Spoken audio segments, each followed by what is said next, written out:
Hello and good evening. Tonight's gentle journey takes us to the Hittites, the forgotten superpower they don't want you to remember. Lower the volume, rest your eyes, and let the past be your lullaby. If this brings you peace, consider liking and subscribing only if it truly helps. And share in the comments where you're joining us from and the hour there. Now, lights down, a soft fan if you have one, and let's begin our walk through history. We begin with a quiet paradox. Some civilizations shine so brightly in our imagination that they seem eternal: Egypt with its pyramids, Greece with its philosophers, Rome with its legions and laws. Yet between those famous chapters lies another superpower once feared, then forgotten. They were the Hittites, highland rulers of Anatolia, signers of the world's oldest surviving peace treaty with Egypt, masters of chariots and meticulous administration, weavers of law and diplomacy into something as strong as a stone. Then the earth gave them back. On a windy plateau at Boazkoi, where larks skim the grasses and the stone walls hold the sun's last warmth, spades struck clay. Tablet after tablet surfaced from the ruins of Hattusa. Each bore the wedge marks of cuneiform, each a stubborn voice across 3 millennia: lists and letters, laws and treaties, prayers and myths. As archaeologists brushed away dust, a government blinked awake as scribes at their desks, couriers on the king's road, oaths spoken before 1,000 gods. It is a story grand enough for marble halls, but better told softly, as we will tell it tonight, because behind the bronze and the brick is a mystery that feels very human. How can a people rise high enough to challenge Egypt and Babylon, to broker alliances and hold distant ports, and then fall so completely that even their name grows thin in memory? Why do some empires leave pyramids and epics, while others leave only the hush of wind through a ruined gate to answer? We unwind time to the early centuries of the 2nd millennium BCE. The map we now call Anatolia, Asia Minor, was not then a single country, but a quilt, stitched from valleys, mountain corridors, and fortified hill towns. Imagine a hand laid flat on a table: to the west, the Aegean world; to the south, Syria, and beyond, Egypt; to the east, the Armenian highlands and Mesopotamia; to the north, the Black Sea. Trade routes braided these edges together. So did migration. This plateaued heartland, ringed by mountains and cut with narrow passes, could nurture or deny. Spring a snowmelt fattened streams. Summers baked the ridges until the rocks shone like coals. Winter winds scoured the high roads and taught caravans patience. In such terrain, a city's fortunes depended on keeping cisterns brimming, granaries stocked, and the switchbacks open. Pack animals mattered as much as princes. When the passes closed, towns turned inward. When they opened, the world rushed through tin, textiles, and stories. A crossroads is a gift and a gamble. Into this landscape came Indo-European-speaking groups in waves, likely through the Caucasus and northern passes, settling alongside peoples already rooted in the land. The Hatti had lived here for generations, speaking a non-Indo-European language and tending their own gods and rites. From the east, Hurrians extended influence. From Mesopotamia, Assyrian merchants followed prophet like a compass to true north. They seeded Karum trading colonies across central Anatolia. The busiest stood at Kadesh, a marketplace of ledgers and promises. There, caravans brought tin for bronze and bolts of fine wool, and tablets captured the arithmetic of risk loans, interest, partnerships, so that a merchant's word could travel as far as his goods. What makes the Hittite tale singular is not that they conquered, but how they assembled themselves. They did not wash older traditions away. They absorbed them. They borrowed cuneiform for administration and diplomacy, learned rites and myths from their Hurrian neighbors, and still carried forward pieces of Hatti belief. The result was an identity at once Indo-European in language, what the tablets call the language of Nisa, the earliest recorded branch of that great family, and deeply Near Eastern in custom and practice. It is why, when scholars finally read those tablets, the words felt both startlingly familiar and wholly new. And yet, even with the grammar restored and the annals set in order, a deeper question refuses to sit still. Power alone does not guarantee remembrance. The Hittites were not shadows during their own centuries. They were neighbors and rivals, treaty partners and foes. Theirs is the Silver Treaty with Egypt, whose modern replica now glints in a hallway of the United Nations, a quiet reminder that peace is also an artifact that can endure. Our task is to follow the glow as it ebbs and brightens. First, the gathering of peoples on the high plateau, then the rise of a court, a law code, a chariot corps, the long arm of diplomacy, the heavy cost of drought and plague, and finally the scattering of embers into the small kingdoms that carried Hittite a style and a speech forward. But tonight's walk begins with a map and a feeling Anatolia as crossroads, electric with exchange yet tense with rivalry. In such places, a misjudged oath or a clever marriage could redraw a border. Ideas gallop as fast as armies. Mistakes do. 2. Picture, for a moment, a day before the name Hittite meant empire. A caravan trings across a ridge, oxen snort vapor into the morning, a lead driver squints toward a watchtower. In town, a scribe smooths a tablet and begins to cut signs that people across mountains can read. The signs travel faster than soldiers. They are invitations, receipts, threats, blessings. Before there is a state, there's a language of obligation, and with it, the habit of making records that outlast their makers. This was a world crowded with neighbors Egyptians to the south, Assyrians to the east, Hurrians threading between, Luwians stretching westward toward the sea, and always the Hatti, whose old gods seem to glance from ridge and river. The genius of the Hittites, the part that makes their rediscovery feel almost intimate, was not only the engineering of walls and wheels, but the patient work of living with difference.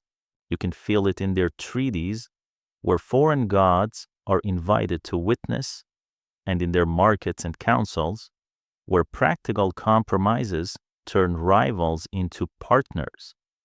In the nights ahead, we will move from this wide frame into the rooms where decisions were made. We will meet rulers whose edicts tried to fix succession and temper revenge, queens who prayed like priests and negotiated like ministers, charioteers who learned to turn shock into a strategy, scribes who made a state legible. We will listen for the hinge moments when confidence tipped into hazard. For now, let this first gentle pass settle the scene. A forgotten empire clears its throat. The lamps of Hattusa glow again. The plateau chills as the wind rises, and somewhere in a museum a tablet rests quietly, its wedges neat as the teeth of a comb. We will return to it, and to the lives pressed into its surface. Our walk has only begun. Anatolia, in the early 2nd millennium BCE, was less a nation than a neighborhood. Each valley kept its own gods and measures, each ridge its watchtower and rumor. The Hatti had dwelt there long before any Indo-European syllable cut a groove into clay, their shrines and place spirits clinging to springs, hilltops, and stones. Farther east, Hurrian influence seeped from the mountains. To the south lay Assyria and the road to Egypt. To the west, the restless Aegean. And threading the highlands like careful stitches, came Assyrian merchants from the Tigris-Euphrates, bringing tin and textiles and the habit of writing promises into clay. They planted Karum trading colonies across a central Anatolia, and none was busier than Kadesh, Kultepe, part marketplace, part post office, part court. Caravans reached it numb with dust, tin bells ticking softly on the halters, oxen steaming in the morning cold. Inside counting houses, the scales hung balanced as if holding their breath. Styluses rested in bowls. Cylinder seals lay ready to bite clay and with tiny, perfect scenes lions, heroes, rosettes that turned a spoken pledge into a portable fact. In those floors, archives slept for millennia, and when lifted into the light, they introduced us to people by name, cautious partners, impatient sons, in-laws with opinions, borrowers with hopes and deadlines. From these tablets, the first clear picture of Anatolia emerges not as a void awaiting empire, but as a mesh of agreements, loans and collateral, marriage contracts and inheritance disputes, interest and penalties. The etiquette of what to do when a donkey dies on the road or a partner delays payment until the snows melt. Trade here was not a nightly gamble. It was a science of risk shared across families and distances, where a man trusted both the hand of his cousin and the edge of his seal. Into this world walked the Hittites not as erasers, but as learners. Their tongue was Indo-European, yet they entered a landscape already fluent in practice Hadean rites, Hurrian myths, Mesopotamian bookkeeping, Assyrian business habits. They borrowed cuneiform for administration and diplomacy, copying a well-proven machine instead of reinventing it from scratch. They adopted rituals that synchronized seasons with royal duty. They learned to treat trade as an artery to be protected, taxed, and when necessary, defended.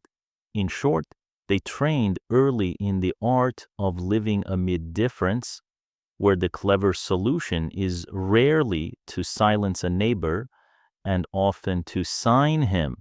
If you listen closely to the documents, you can hear the blend.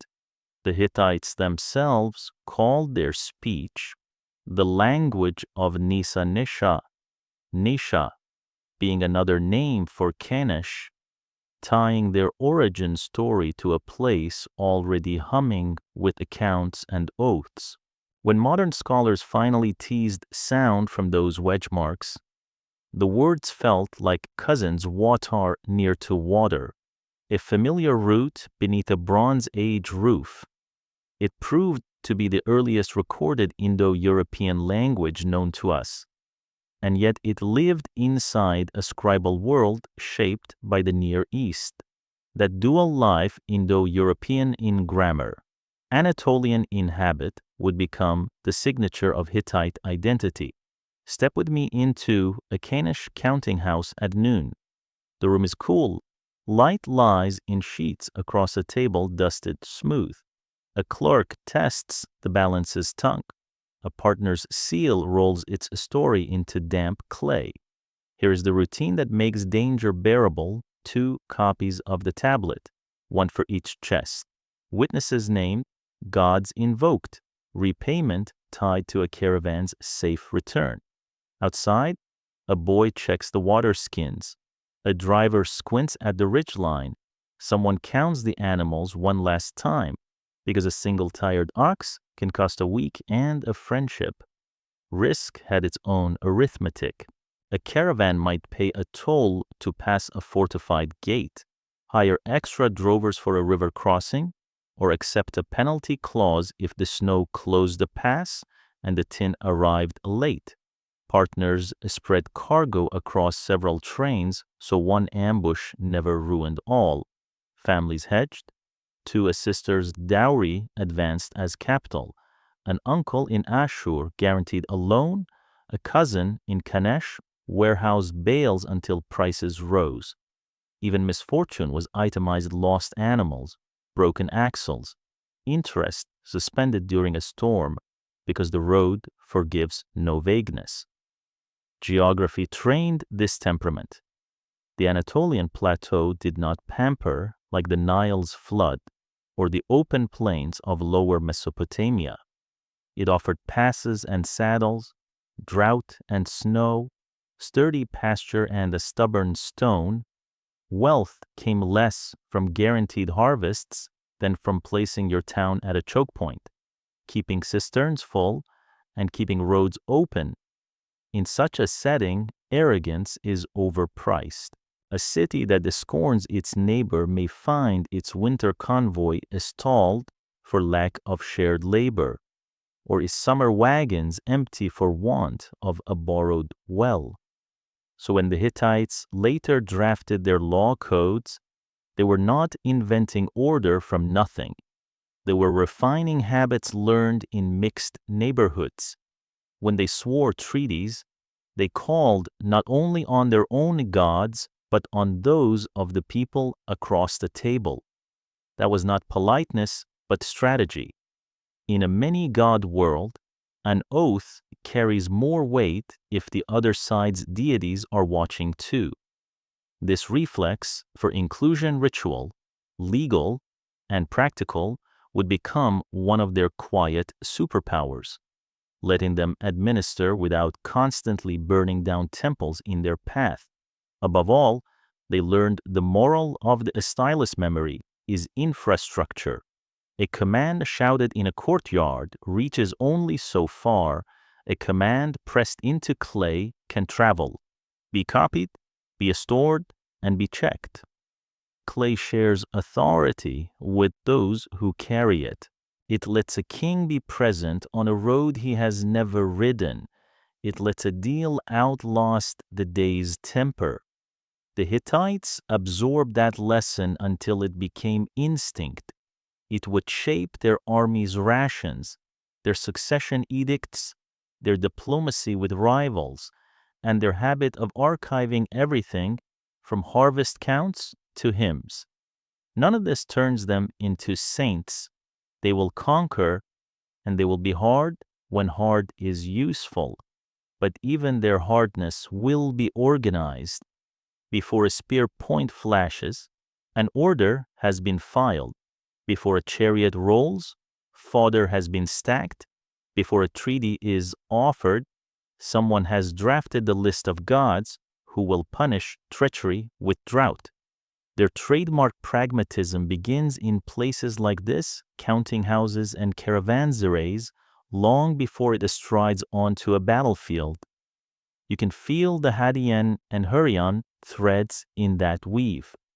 From the Hatti come older cult places and the sense that land itself can be a person with moods to be honored. From the Hurrians come myths and ritual rhythms later adapted into the Hittite calendar and court. From the Assyrians come letters and ledgers and a frank understanding that trust, to be trusted, must be written. None of these threads alone makes a state. Together they make a fabric strong enough to be cut and tailored into one.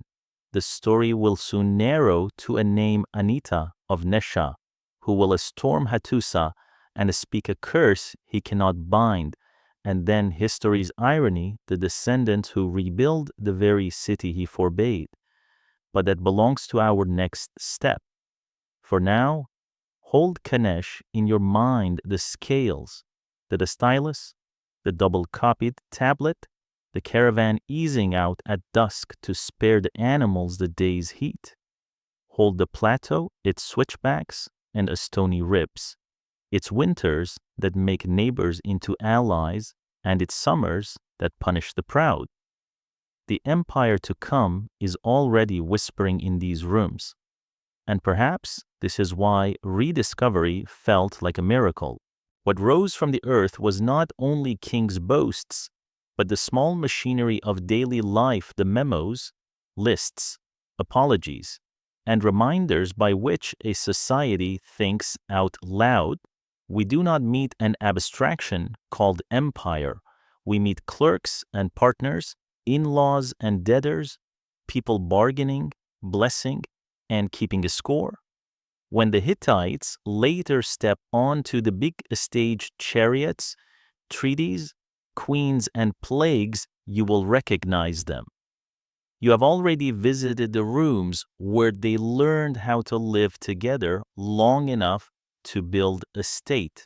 In the annals, a name steps forward like a heel striking gravel, Anita of Nesha. He is not yet the founder of an empire that torch will pass to others, but he is the first to write in a voice that sounds like a state. He conquered towns along the central routes and, in a campaign remembered for its severity, took the stronghold called Hattusa. After the victory, he spoke a curse with the confidence of a man who believes his words will outlast stone. Let no one rebuild this city, he warned. Whoever ignores this, may the gods break him. Curses travel quickly, necessity travels farther. A few generations on, the very site he forbade became the heart of a kingdom. The ruler who chose it took the name Hattusiliman of Hattusa, as if to announce that the city itself had climbed onto the throne. The irony is, the kind history enjoys, a forbidden becomes an invitation, a warning becomes a coronation. It also tells you something essential about the Hittites. They respected omens and oaths, yes, but they were not slaves to them. When geography argued louder than memory, they listened to the land. Stand with me on that land for a map walk, because Hattusa makes most sense to the feet and the lungs. The city rises on a high tongue of the Anatolian plateau, near modern Boğazkale, with the steep slopes falling to ravines on three sides. To the north, the ground opens toward gentler hills and the Black Sea's distant weather. To the south, the rampart ride the back of a ridge, Yerkapa, like a spine. In winter, the wind hardens to a knife. In summer, the stones hold heat until evening. A capital here is no indulgence. It is a statement we mean to endure, where only the prepared can endure. Geography is destiny only if you can engineer it. The Hittites did. They girdled the city with walls that stepped along the contours, studded with towers and threaded with postern gates, narrow tunnels that let garrisons slip out for sorties. The southern rampart at Yerkapu rose as a monumental earthwork faced with a stone, a man-made hill whose crest became both promenade and battlement. Gates were guarded not only by soldiers but by meaning lions crouched at one portal, warning and welcome. Sphinxes flanked another, eyes fixed on the line of the road. To walk through such mouths was to learn your place beneath the city's protection and its teeth. Inside, Hattusa was not a single crowded bowl, but a layered body.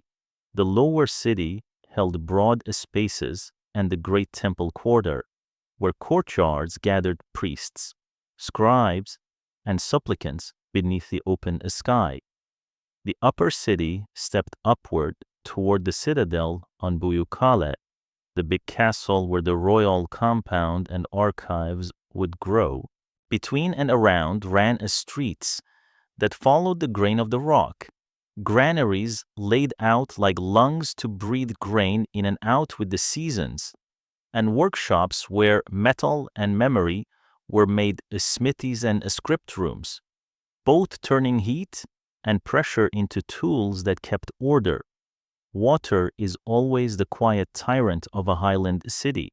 Hattusa tamed it with a careful web of springs, channels, and rock-cut reservoirs. Some sources were captured in covered conduits to keep them clean of wind-blown grit. In drought years, cisterns in the hills could be tapped like savings accounts. This plumbing was not merely civic pride, it was siege doctrine. A capital that expects war stores water the way it stores trust redundantly, out of sight, everywhere. When you read later campaign records, you can sense how deeply the engineer's foresight underwrote the general's bravery. Why risk a capital in such a stern place? Because Hattusa sits at a knot of roads, caravans moving tin and textiles between the east and the Aegean, herds driven from summer pasture to winter quarters, envoys slipping between hill kingdoms, all were forced into narrow corridors where the city could watch and tax, welcome and warn. A garrison posted here could move north toward the Black Sea's coastal paths, south into the Halis Kızılırmak Loop and onto Syria, west toward Luwian-speaking towns, east toward the upper Tigris. In an age before flat empires, power belonged to whoever controlled the passes. Hattusa was a hand on many throats. That choice changed the kingdom itself. A hill fort can be a warrior's den. A capital must be a brain. Rebuilding Hattusa required the habits that would soon define the Hittite state.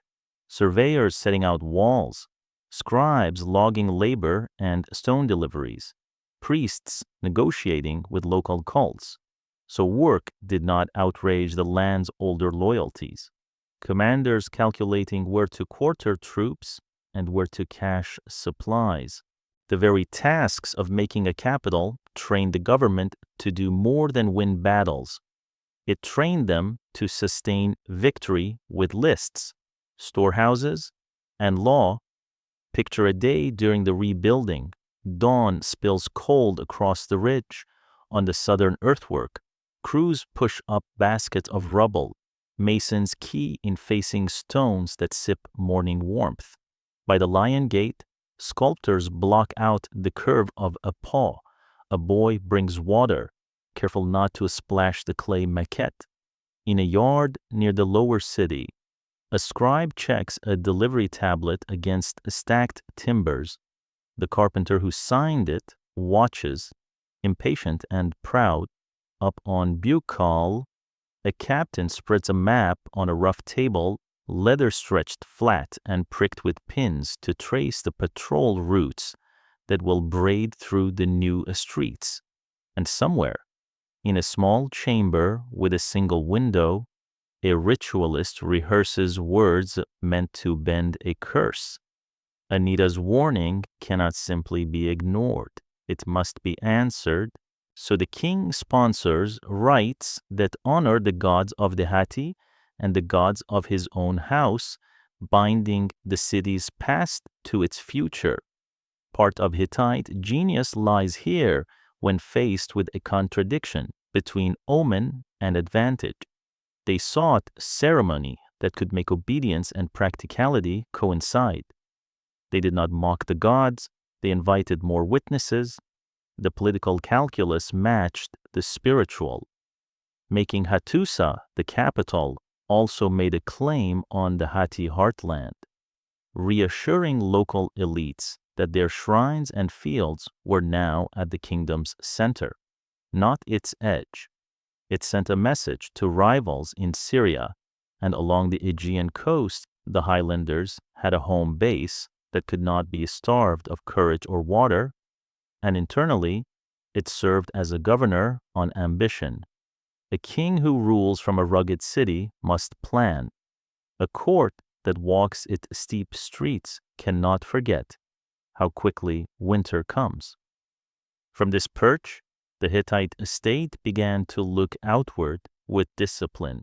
Roads were traced and maintained, way stations stocked, distances inventoried, messengers ran with tablets sealed to prove they had not tampered with their own news.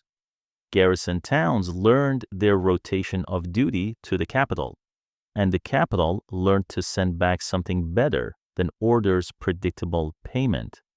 Judges who could travel, rituals that made far-off families feel seen. A city's charisma can be a weapon. Hattusa wielded it as surely as it wielded chariots. Even the gates taught lessons. To pass under lions is to remember that commerce and danger share a border. To pass between sphinxes is to feel that wisdom watches. These were not merely decorations, they were policy in relief. A stranger arriving with goods saw a strength framed as welcome, come in peace. Pay your due, find protection inside. A would-be enemy measured the stone with his eyes and counted the towers with his pride and, if wise, revised his plans. The transformation from forbidding hill town to organized capital also shaped memory. Archives grew where accounts were safest near the palace, but not inside it, near the temple, but not under its floor. The habit of copying and creating duplicates of law codes, treaties, and annals was both administrative hygiene and a philosophy authority must be checkable. One day, clay would fall from shelves into fire and bake hard, preserving a kingdom's thought against the city's ruin. But that is a story for another night. For now, it is enough to see that the impulse to remember meticulously, redundantly, became a civic virtue as real as courage. When later kings marched south into Syria or east toward the upper Euphrates, Hattusa's walls did not move, but their stability traveled with the army. Soldiers knew there were granaries behind them and a court that kept its promises. Allies knew that treaties sworn in this city were recorded and watched by many gods. The capital's reputation, a stern, pious, pragmatic, was itself a marching column beside the spearmen. Return one last time to Anita's curse. It sounds at first like hubris punished, then like hubris ignored. In truth, it is a hinge.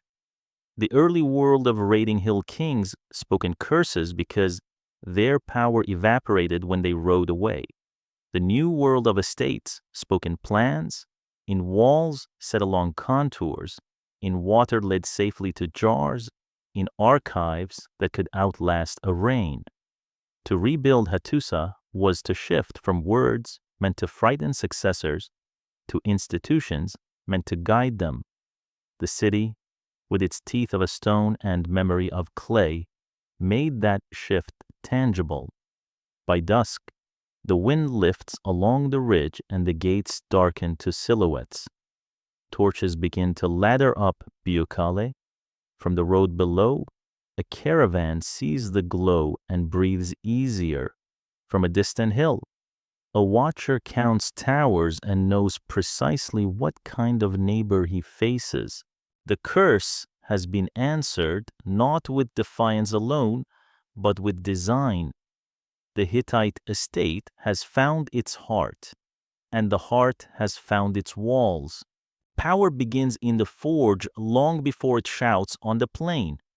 In the Bronze Age, a king's ambitions were weighed in ore and measured in hooves, and the Hittites understood both scales. Their plateau did not always grant easy harvests, but it granted metals and pastures, and from those they drew a decisive edge blades that held an advantage longer than fear, and chariots that turned the speed into strategy. Picture a Hittite smithy before dawn. The hearth breathes, the bellows sigh. A master lifts a crucible and tests its orange with a practiced glance. Bronze is the backbone copper married to tin in a union so vital, the state will later fight not only over cities, but over the roads that carry those grains of tin through mountains. In this light, you see molds laid out like sleeping fish, casting spearheads and socketed axes, tools for carpenters and wheelwrights as much as for soldiers. Bronze is honest work, predictable, cooperative, a metal that forgives and holds. Its reliability underwrites the army's rank and file. Yet there is another fire in the room, rarer, touchy, almost ceremonial. The Hittites had access to iron, most often prestige pieces, sometimes drawn from skyborne ore and sometimes coaxed from earth with great waste and patience. It was not common enough to arm the masses. It would not be until centuries later that iron remade economies, but when a blade of iron was lifted from quench and shown to a chosen officer, something more than weaponry changed, morale changed. Bronze bites, but tires. Iron keeps its quarrel longer. Even if only a small cadre carried it, rumor did the rest, and rumor on a battlefield is a kind of physics, and it alone is a promise, not a victory. The Hittites' larger invention was a campaign machine that treated the whole army like a single body. At its beating front stood their chariotry, those compact, astonishing platforms that made movement itself a weapon. Many peoples used chariots, Egypt among them, and on perfect flats the Egyptian model danced with the elegance of bow and wheel. But the Hittites, masters of broken ground and ridge-to-valley fighting, reconfigured the carriage for balance and shock. They set the axle farther back beneath the standing floor, shifting the center of mass to ride out ruts and slopes. They favored six-spoked wheels, sturdy yet light, and a platform strong and wide enough, not for 2 men, but for 3. That third man changed the grammar of battle, with driver and archer already at their posts. A spearman or shieldman took his place, turning the vehicle from a purely ranged platform into a mobile fist. The driver kept the horses' mouths soft and responsive, feeling the ground through the reins. The archer laid down a sleet of arrows, while the approach was still a corridor of air. And then, at the right breath, the third man made close contact hurt. He could thrust into the tangle, fend off enemy chariots, or guard his own archer during withdrawal and pivot. The crew moved like a trio of musicians, tempo in the driver's hands, melody in the bow, percussion in the spear's drumbeat on shields. You can see why the Hittites treasured the knowledge of horsemen from beyond their borders. Preserved on clay are the teachings of Kikkuli, a master trainer from Mitanni, whose program reads like a modern manual of interval conditioning. Horses were not simply fed and thrown to the trace. They were walked and cantered in careful cycles, watered to measure, rested by clock and season, taught to change gaits and recover. Fatigue was not bravado, it was math. Too soon, and you burned the campaign in a day. Too late, and you galloped past your chance. The tablet's instructions lists, timing, feed look dry until you imagine the effect teams that could keep their wind through long marches and still break into clean the speed at the hour of need.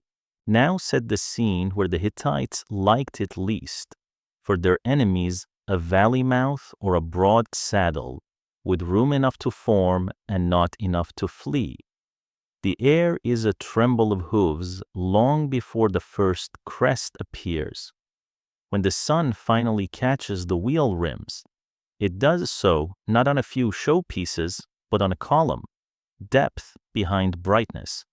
Drivers settle their weight, tongues of harness ring, archers test bowstrings, and the third men glance sideways along the line to feel the courage of neighbors as if it were a shared cloak. The first arrows are conversation, the second, insistence. Then momentum becomes a kind of field you can lean on with your whole body. To be on foot before that is to learn what panic can do to geometry. But the chariots did not ride alone. They were the point of an argument made by an entire army. Light troops screened the flanks and knotted the enemy's attention with darts and stones. Archers, on foot and on wheel, wove the first practical fog of war, covering the roar of hooves with a whispering rain. When a line wavered under impact, spearmen and shieldmen hurried to make the breach mean something. When a line refused to break, the chariots curved and curved again, hammering resolve until it became exhaustion. The Hittites did not invent the idea of combined arms, but they practiced an early, credible version functions, not heroics, coordination, not miracles. Behind this orchestra stood a back room that never slept. If you dig in Hattusa's archives, you meet their quartermasters in the shape of tablets that look almost boring ration lists. Muster rolls, fodder allotments, repair orders for wheel hubs and linchpins, the count of spare bowstrings, the copper sent to this garrison and the barley to that. Boredom here is victory by other means. A chariot is only as fast as the rediscovery that replaced a worn pin before it bent a wheel. A spear line holds only as long as the bread holds. The Hittites always wrote things down. The army made that habit muscular. Campaigns carved corridors across the map. Storehouses were placed a day apart, fords tested and counted. The number of mouthfuls for each horse from each sack noted without romance. A messenger galloped and, when questioned at a checkpoint, broke a seal rather than his word. Officers were rewarded in silver and in honor tallies that promised advancement if they did not break under heat. Defeat was not a moral failure, it was a miscalculation. That clarity made them peculiar among some neighbors who trusted charisma over arithmetic. The Hittites believed in both, but when numbers and pride quarreled, the clerk kept his job. All this the forge, the program of the horse, the disciplined wheel, the list made kings bold. Hattusa. I could move south into Assyria because he knew how water, fodder, and grain would keep pace with his courage. More silly, I could strike far, toward Babylon itself, not as a raider looking for a fast blaze, but as a commander whose columns had a calendar. Even when such expeditions spread the state thin, the fact that they were possible taught rivals caution. To be underestimated by lowlanders as highland barbarians is a useful mask. The Hittites wore it while holding receipts. There's romance in the Chariots charge, but the clearest romance here is with competence. Consider a single wheel. The fellies' curved rim segments must meet clean at their scarf joints. Their spokes must be tight without cracking the hub. The leather lashings that bind tire to wood must be wet to shrink into a strength. The third man needs room for his stance so his spear does not foul the bow. The archer needs a bracing point carved into the rail that won't shred his grip. The driver needs a floor with the right flex to read the team's hooves through his ankles. Multiply such decisions by an army, and you arrive at the Hittite style make it work. Then make it work again tomorrow. Did iron win their wars? No, discipline did. Iron added edge and aura. The real advantage was an ability to turn a plateau's metals and grasses into a system that could be planned to the hour, where other courts trusted to divine favor and a gifted commander. The Hittites brought a trained horse, a well-made wheel, a documented ration, and a treaty written in a script their enemies also respected. Even their ferocity arrived, signed and countersigned. There is a last image worth holding before we march on. Night after a hard day's pursuit. The chariots are drawn up under a ridge. Horses are walked until their breath slows, and their hides go from wet to damp. Men rub them down with handfuls of grass. A clerk comes tent to tent asking how many arrow bundles were spent and how many linchpins creaked. A captain kneels to roll open a small tablet case and, by firelight, adds a line to tomorrow's route. Victory here is not the shout at noon, but the quiet at dusk, the knowledge that in the morning the army will rise, fed, shod, and aimed. That is the edge the Hittites carried from Hattusa onto every field that mattered. Empires that last do not run only on iron and oats. They run on rules. After the forge and the chariot, the Hittites' next invention was quieter and more radical, a habit of writing limits onto clay so that power could be trusted even when the king was far away. For them, law was not a thunderbolt from an untouchable throne.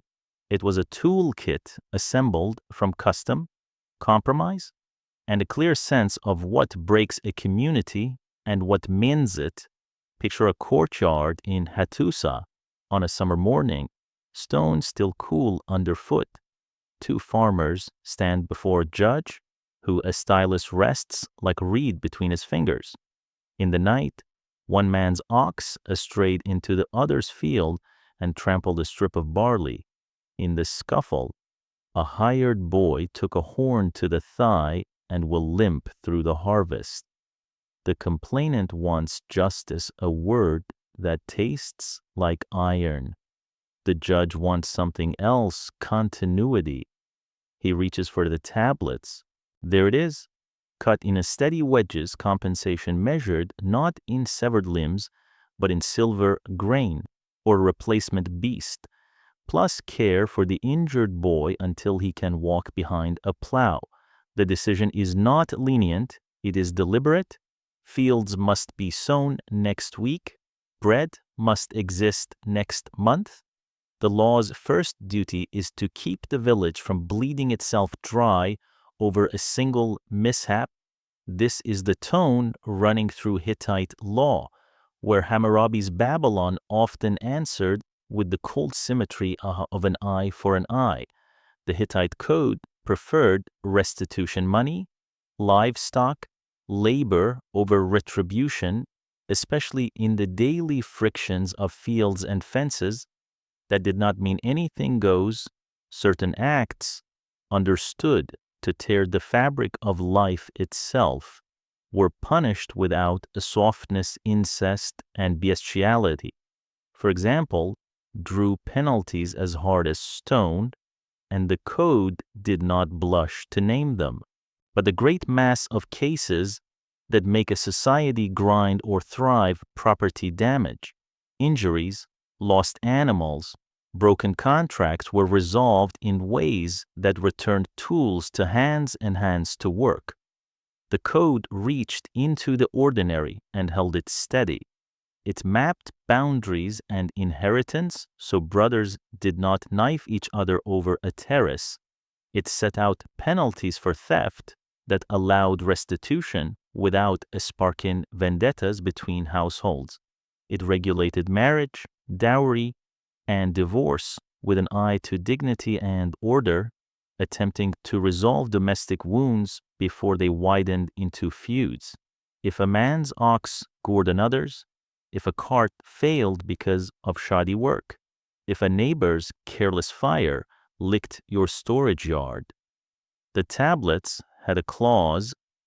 The effect was less to terrify than to reassure tomorrow would not be reinvented on a whim. Power itself was not exempt. Tilt the tablet and read the fine lines. Officials who abused their posts could be required to repay damages. Overseers had written duties so their mistakes did not become everyone's catastrophe. The king remained supreme, but the law sat beside him as a reference point he had ratified. That mattered.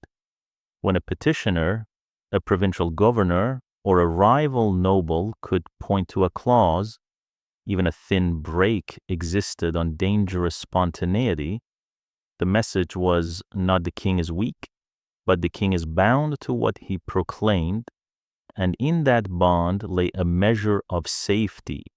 The same restraint shaped judgments in matters of the heart. Adultery did not always end at a scaffold.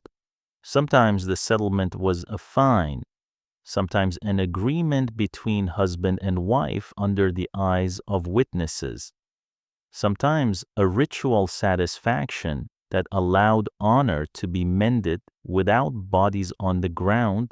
The law did not pretend to cleanse motives. It tried to interrupt the chain that runs from the bedchamber to the spear rack. In small communities, peace is topsoil, lose it, and nothing else grows. Slavery, too, sat within this pragmatic frame. Like their neighbors, the Hittites accepted bondage as a fact of their age. Unlike some, they made room for breath inside it. Slaves could own property and, in some cases, marry free people. Manumission, though not common, was possible. None of this made the world, just it did. However, loosen the knot a little, and in loosening, it reduced the pressure that cracks a society under a stress. A person who can hope does not run as quickly to the hills. A master who expects to account for cruelty thinks twice before breaking a tool he needs tomorrow. Laws are words, states are habits. What gave the Hittite code its bite was the infrastructure of memory threaded through the kingdom. Scribes copied and recopied the statutes. Duplicates traveled to provincial centers. Judgments were recorded with the names of witnesses and the gods who watched. A farmer in a hill village could, at least in principle, appeal to a pattern larger than his neighbor's temper. A governor could cite a clause rather than invent one. Even the king, issuing a decree, placed it inside a lattice of existing rules. The effect was to make authority legible and therefore answerable. So the archive grew like a second city within Hattusa. In rooms near temples and palaces, shelves bore tablets by the hundreds law codes beside later amendments, treaty oaths beside field dues and fines. Clay made government portable, copies made it survivable. If a tablet cracked, its sibling lived in another room. If a fire baked one batch into permanence, another remained wet enough to recut. Redundancy was not an accident. It was policy insurance against forgetfulness, quarrel, and time. There is a social psychology to this that is its own reward. When a shepherd knows the penalty for a strayed flock is restitution, he can actually pay. He returns to the fold rather than taking to the hills. When a noble knows that cuffing a peasant for sport will cost silver and reputation he cannot spare, he thinks twice. When a village knows a boundary a stone can be defended with men and with clauses, its young do not die proving a point the tablet can establish in an afternoon, the law has stripped violence of its glamour by making it expensive and unnecessary. None of this stood apart from religion. Oaths were sworn before deities with long memories, and some offenses were described as disorders that threatened cosmic balance as much as social peace. The storm god and the sun goddess did not sit aloof from the code. They peered over its edge, witnesses to contracts and curses alike. That theological frame gave settlements gravity beyond money. To default on compensation was not just to wrong a neighbor, it was to invite drought, plague, or divine scorn. In a country of 1,000 gods, to be called perjurer was to be publicly unsafe. The code also taught the estate to know itself.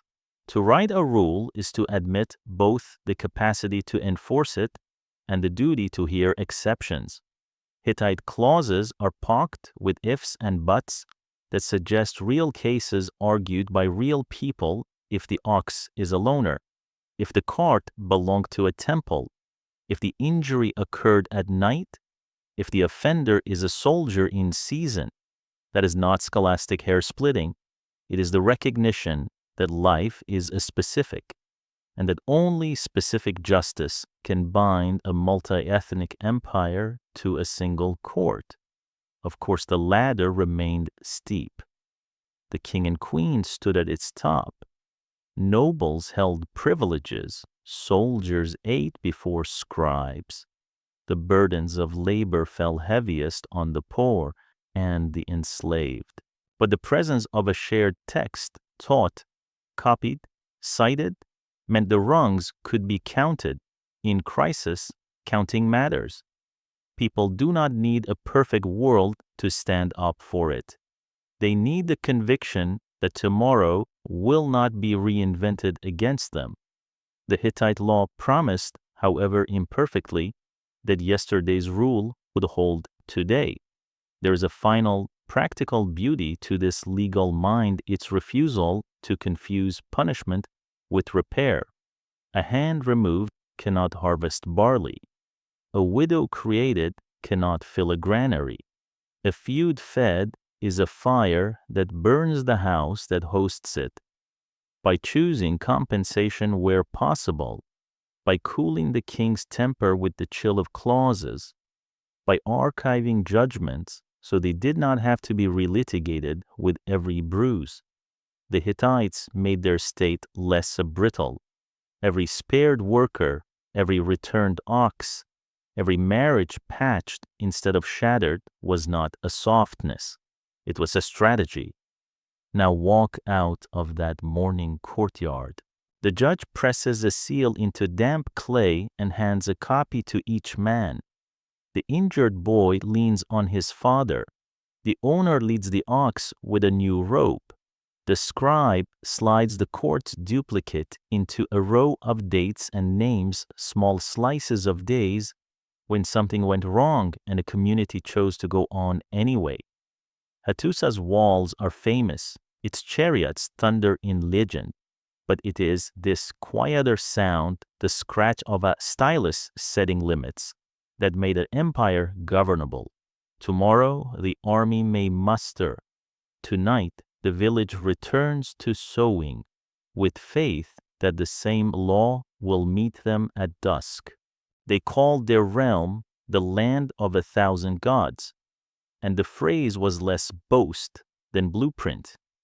In a country pieced together from valleys with their own tempers and towns with their own altars, the Hittites chose a faith that matched the map.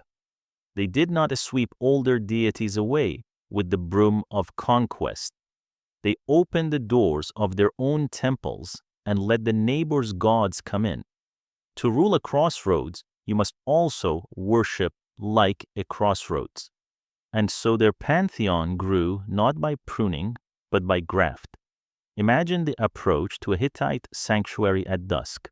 The day's last heat lifts from a stone, torches a spit resin, A crescent moon shows like a cut in dark cloth. Priests move with practiced economy, washing hands, laying bread and beer, guiding the line of petitioners. You would hear many divine names, some with Hadean roots, some Hurrian, some Luwian, some that had traveled along with traders from Babylon.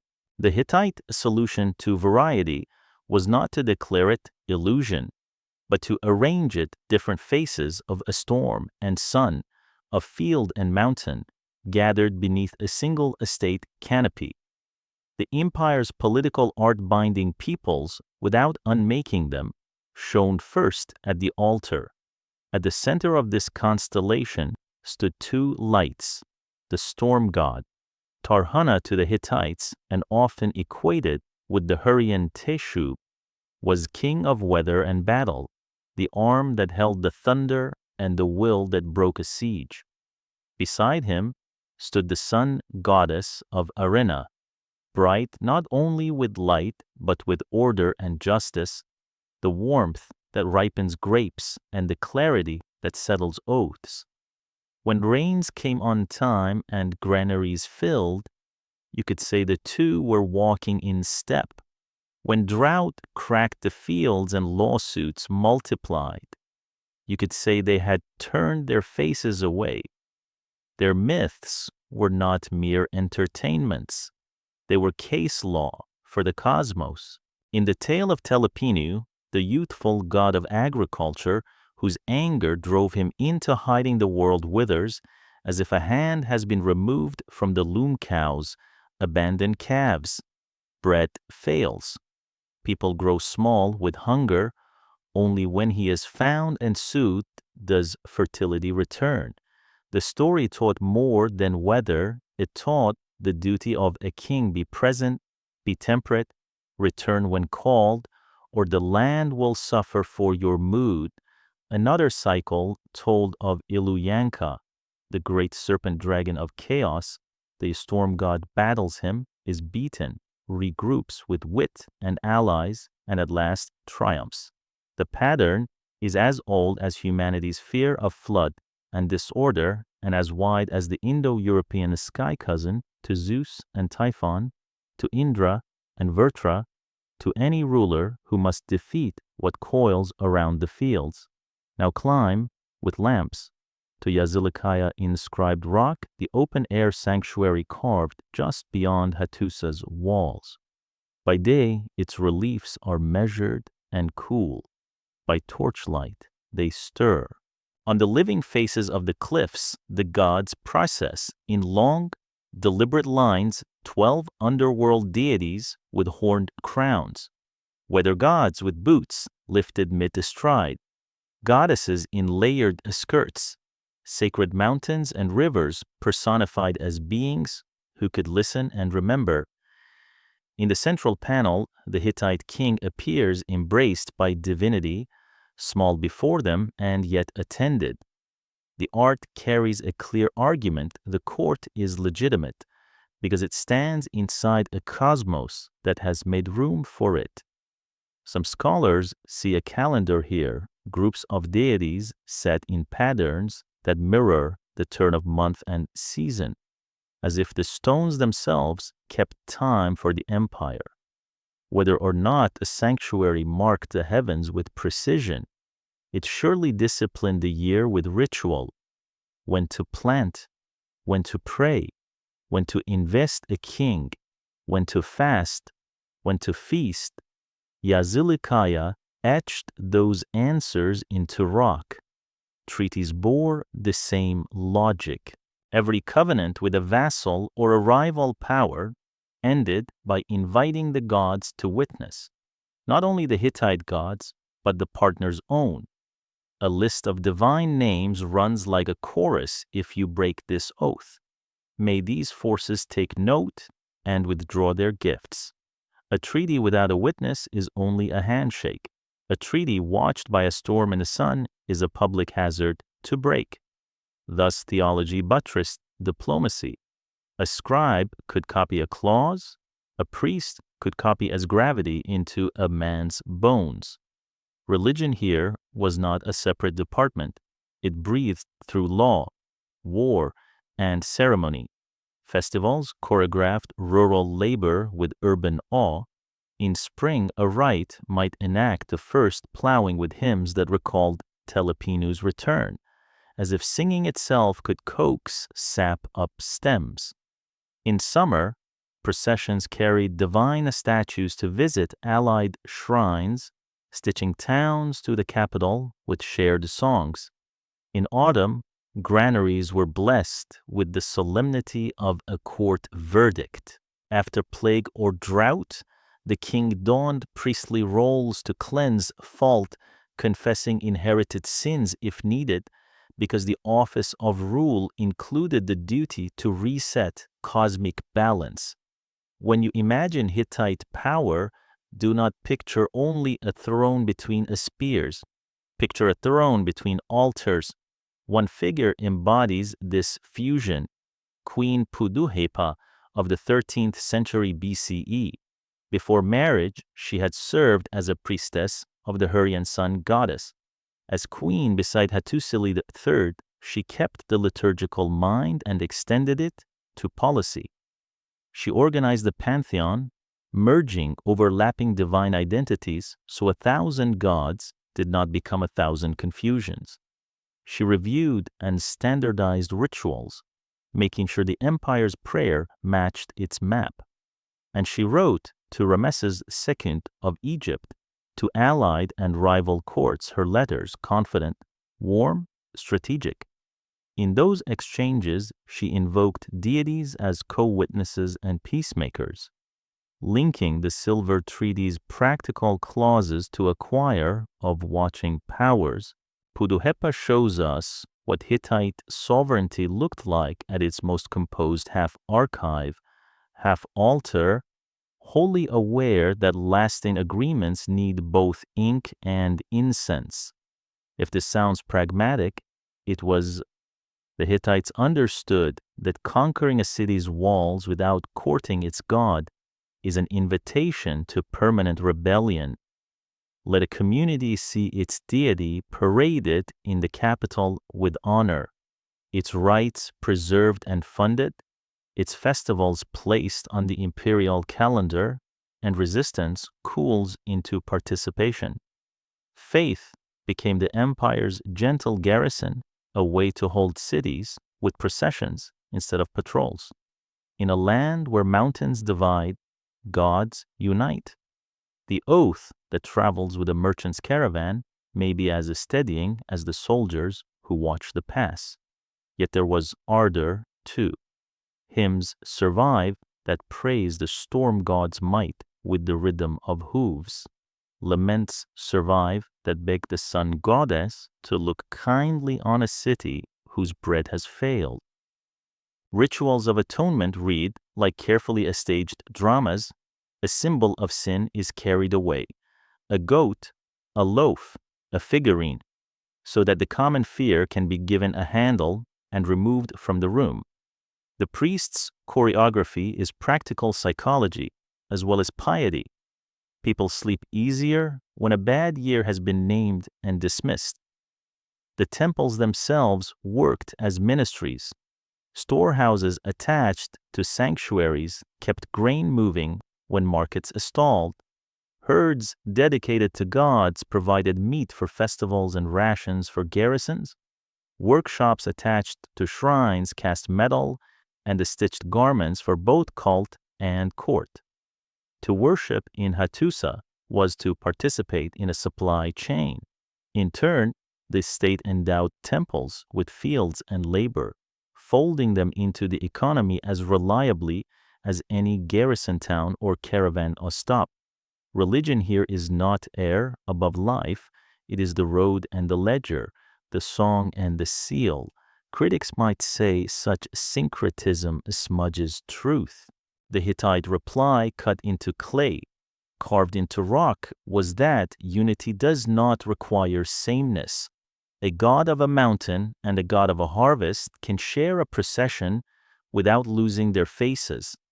A Hurrian name can sit beside a Hattitian one like two elders on a bench. each holding a corner of the same blanket. In politics, that lesson becomes policy. Let Carchemish pray as Carchemish, Melit as Melit, Ugarit as Ugarit, and ask that when the king calls for oath or levy, the gods they trust nod yes. Return once more to Yazılıkaya. The torches gutter, the figures return to stillness. The night presses its cool hand onto the carved parade. In the center panel, the king does not stand alone. He is framed by forces that outlast him and, if appeased, will bless his heirs. That is the promise that undergirds the empire's next acts, its treaties, its campaigns, its courts, the sense that power is safest when it is watched, and that oaths are strongest when sung as well as signed. From such faith, the Hittites braided a politics that could stretch without snapping. In our next walk, you will see what happens when that braid is pulled to its limit, when Egypt appears on the horizon with its own gods, its own pride, and a battlefield waiting between. The road to Egypt begins with a letter carried in fear. In the late 14th century BCE, after the young pharaoh Tutankhamun died without a surviving son, the royal house at Thebes cracked like a jar hairlined long before. A woman's voice crossed borders, a queen known to the Hittites only by a title, the Kamunzu, the king's wife, which most scholars take to be Ankhesenamun.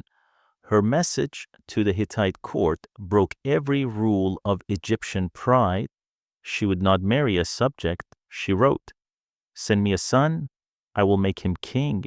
The words themselves were treason to Egyptian custom, which treated foreign princes as gifts to be counted, not husbands to be invited. In Hattusa, Superpower, I read and hesitated. Was this a trap? Envoys went and came, the request held. At last he sent a prince, Zananza, toward the Nile, an experiment as audacious as any campaign. He never reached the wedding. Somewhere on the long road south, perhaps in the antechambers of faction, perhaps in a desert where details are eaten, Zananza was murdered. The ripples reached every ashore. At Hattusa, grief turned quickly to accusation and wrath. Superpower blamed Egyptians for the prince's death and raised war in return. At Thebes, the queen disappears into silence, taken into marriage by an older noble or erased by palace weather. The Dekaminzu affair did more than derail a dynastic gambit. It salted the ground between the courts. When the two empires next faced one another, there would be no trust left to cushion steel. Decades later, the logic of geography, pride, and fear drew both to the same place, Kadesh. On the Orontes River, a fortified town with claim to the roots that stitched Syria to its coasts and uplands. Whoever held Kadesh could grant or deny the use of a corridor. Where merchants did more than profit, they decided who could arm, feed, and pay. For Egypt under Ramesses II, newly eager to reassert dominance deep into Asia, Kadesh was a prize that could make inscriptions shine. For the Hittites under Muwatalli II, who had been reshuffling priorities and pressure points, Kadesh was a hinge not to be surrendered. The Egyptian army advanced in royal chapters, the divisions named for gods Amun, bearing the king's own standard, followed by Ra, Ptah, and Sutek, tramping north in long files stretched by distance and heat. Chariots rattled beside the marching men. Baggage wagons creaked. Scribes counted as they walked, because the scribes always count. Scouts rode ahead to probe the road to Kadesh, which sat like a fist on a bend of the Orontes. And there, in a thicket of reeds and rumor, The first truth slipped its leash. Egyptian patrols captured 2 Shasu wanderers, scouts, or liars, the line between them thin in a war country. Questioned, they told the Egyptians what the Egyptians wanted to hear. The Hittite king was far away. His army was slow and fearful. Kadesh could be taken before the foe so much as smelled the dust. Ramesses believed them, or wished to believe. With the Amun division and his personal guard, he camped near the town, confident enough to await the other divisions straggling up the road. The royal camp went up in order, its square marked by shields and stakes, its heart a tent bright with standards and the rhetoric of certainty. Then the second truth arrived, not in words, but in wood and leather and iron. Thousands of Hittite chariots heavy, 3-man crews used to broken ground came plunging from behind a ridge and through the Egyptian lines like a school of predators through distracted fish. The opening shock turned camp to chaos. Tents collapsed, spare horses tore their tethers. The outer guards went down before they knew what banner to form on. The Ra division is still on the march, broke under the sudden canyon of wheels and spears. Men ran for the riverbank, where bad luck and drowning complete so many battlefield stories. In the royal enclosure, Ramesses II had the choice that reveals character to flee with his household, or to turn the moment into a legend. Later inscriptions would carve his decision in hard boast, a single man standing in his chariot, calling upon his God, driving into the swarm like a spear point, makes its own path. But even that advertisement carries a kernel everyone could respect. The king did not bolt. He needed more than courage. He needed time and a hinge. Time came from momentum's own curse. The Hittite chariots, in their first pass, had slammed through the camp past the easy plunder of tents and baggage, then wheeled back to exploit it. In that curve, they lost formation. The hinge arrived as allies. The narration, a contingent likely from Amurru, came up at a feverish pace and fell on the Hittite flank. Suddenly, the geometry changed. The Egyptians, who had seemed to be a square of wool in the mouth of a dog, found a free corner and pulled, turning panic back into lines. The chariots that had been wolves became deer for a few minutes, and in the seesaw of ancient battle, a rout almost happened, but not quite. The fight stretched into its second day. The Hittite infantry and reserves moved to hold the ground they had claimed in the first onslaught. The Egyptian divisions that managed to consolidate around the king pushed outward to claw back honor and space. Neither army could finish the other. The town itself, with its walls and its watch on the river, remained a stone juror impossible to sway. Eventually, both sides stepped back, breath burning, horses ruined, dead strewn at the water's bend, and looked at what victory would cost if they insisted on spelling it with absolutes. If you walk the walls of Karnak in Egypt, the story reads one way: Ramesses is luminous, shouldering fate alone. His enemies are cut to rags. The gods bend the sky to give him room.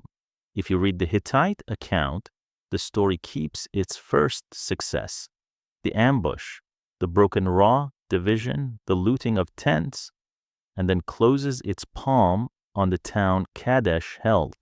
The Egyptians withdrew.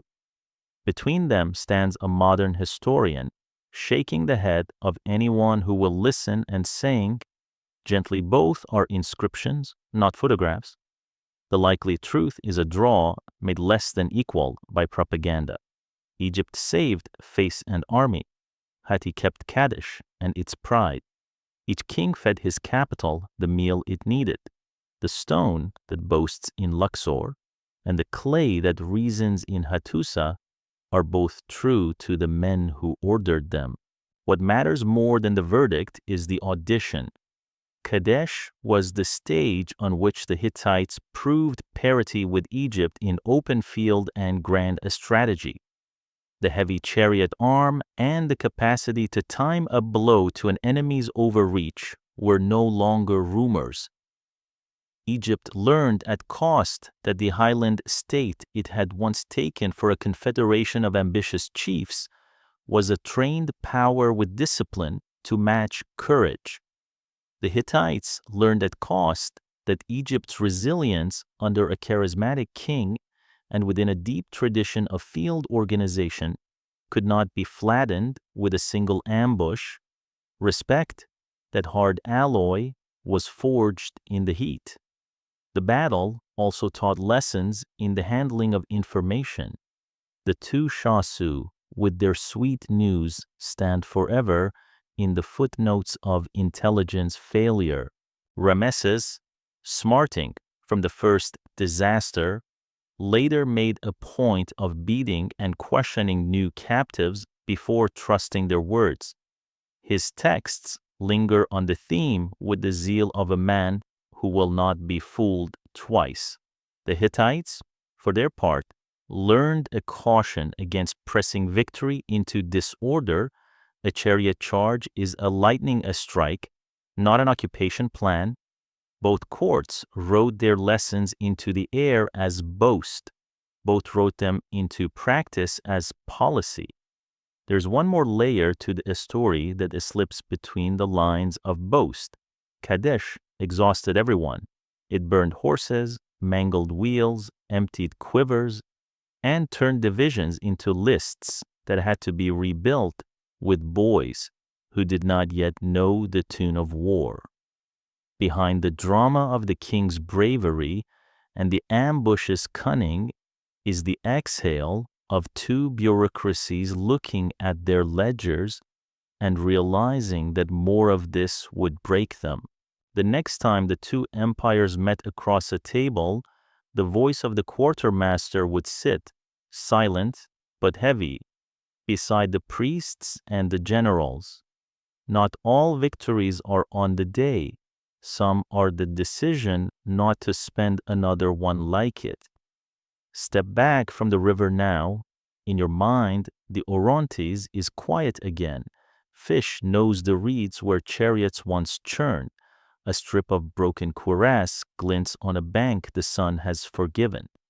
Kadesh does not vanish, it hardens into a parable each court will carve in its own script. For us, walking softly through this history, the parable is not about heroism finally crowning one head. It is about recognizing an equal across a field and discovering that the price of proving it is too high to pay twice.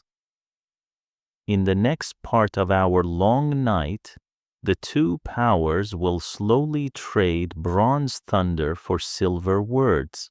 After Kadesh, the two great courts did something rarer than victory. They listened to their accountants and to their dead. The ground by the Orontes had proved nothing could be cheaply settled there. Horses were spent, quivers empty, boasts satisfied and also exhausted. So the thunder of bronze yielded to the weight of silver. An embassy took shape, the measured ballet of messengers, interpreters, protocol masters, priests and the scribes who make peace feel inevitable after weeks of arguing that it is impossible. Picture the room where the treaty is born. It is not a hall of trumpets. It is a table scattered with drafts. On the Hittite side, cuneiform signs march steadily across wet clay. On the Egyptian side, hieroglyphs climb the walls like small gods, each with a face. A scribe reads aloud in Akkadian, the international tongue of chancelleries, and another renders the phrases into Hittite. Still another checks them against the Egyptian version that will be carved at Karnak. The clauses pile up like stones carefully chosen for a wall. A pattern that will hold. The heart of it is simple and grave. There will be peace between Hatti and Egypt forever. Neither king will attack the other. If one is struck by a third power, the other will send help troops, chariots, or at least stern letters whose weight is known. Neither king will harbor the other's fugitives. Those who flee shall be returned with a promise that their bodies will be intact, their noses and ears uncut, their lives spared. Oaths are sworn before the gods of both realms, the storm god and the sun goddess, beside Amun and Ra, and a cascade of divine witnesses whose names are a chorus. Blessings are promised to the keeper, curses to the breaker, the language of weather and womb. Granary and throne, drafted into law, each court will keep its own text. In Hattusa, the treaty sits in clay and perhaps shines as a cast upon silver. In Egypt, it flowers in hieroglyphs on temple stone. They are not mirror images, but twins, each born in its own house and acknowledging the other without surrendering its language. This is more than pedantry. It announces equality. No one bows to borrow the other's words. The documents will travel to sanctuaries and archives, be read at festivals, be copied by students who rub the lines smoother with their hands. From now on, if a border captain growls for skirmish, someone can open a tablet case and make him swallow his anger. Peacemaking is never only parchment. To fix it in the flesh of politics, the courts knot themselves together by family. Egypt asks for a princess. Hatti agrees. One morning, a Hittite king's daughter leaves a city of lions and weather-carved gates and rides south with a retinue that is half ceremony, half supply train. The caravan carries her dowry fine vessels, textiles scented with the wood of old closets, carved ivory, perhaps a small chest of stones that are not precious to modern eyes but have traveled far. At Egypt's border, officials greet her with a register thick enough to need a second table. At the palace, she will take an Egyptian name, step into a court where gods wear solar discs and river reed crowns, and move the negotiation from treaty room to family room. This is not romance, it is architecture. A marriage turns a promise between kings into a network of obligations, and faces attendants who become familiar with corridors, scribes who must write letters to in-laws, gifts that must be acknowledged in both scripts. From Hattusa, another thread is pulled tight, the queen's hand. Puduhepa priestess turned partner to Hattusili. Third, organizes the empire's gods with one hand and writes to Rameses II with the other. Her letters move with the warmth of a sister and the steadiness of a minister. She speaks of brotherhood, that Bronze Age word that means equality as much as affection, and she invokes the gods as witnesses, as if to seat them at the writing desk. When a dispute crawls out from under the treaty about the status of a vassal or the proper handling of a fugitive, her voice carries theology and policy in the same breath. To read her is to watch a mind that believes liturgy and diplomacy are both ways to keep a world from breaking. Peace ripples across ordinary days. Caravans take roads that were too dangerous a year ago. Tollkeepers mutter less. Garrison commanders shuffle their watch lists and let the horses rest a little longer. In the markets of Ugarit and Byblos, merchants begin to price goods by expectation rather than dread. A Hittite envoy buys alabaster for a temple wall. An Egyptian trader negotiates for Hittite horses and the secrets of caring for them, which are not secrets so much as routines feeding schedules, rest cycles, the knowledge that mercy in training becomes a speed in battle. The extradition clause, grim as it is, lowers the temperature of border towns where a single fugitive can become a bonfire of loyalties. People who might have fled over a line choose instead to argue under the treaty's shade. Most of all, the peace buys time, the most strategic purchase any court can make. Egypt, whose pride was bruised but not broken, keeps its honor inscribed in a stone and avoids bleeding itself dry in Syria. The Hittites, whose chariot arm proved its craft and limit at Kadesh, turn more fully to the east where Assyria's patient, provincial machine is humming louder. Garrison strengths can be shifted. Warehouses in the southeast can be replenished. Messengers who once galloped with swords at their backs now ride with tablets that ask for one ally's help against another threat. The empire's attention can move without the panic that comes from guarding the same wound every day. Within both realms, the treaty becomes a civics lesson. In Hattusa, the clay duplicate sits beside law codes and royal annals. In Egypt, the carved text wraps a temple's pylons like a bandage that also reads like a boast. Children will grow up beneath those lines, learning to point out where the blessings are and where the curses begin.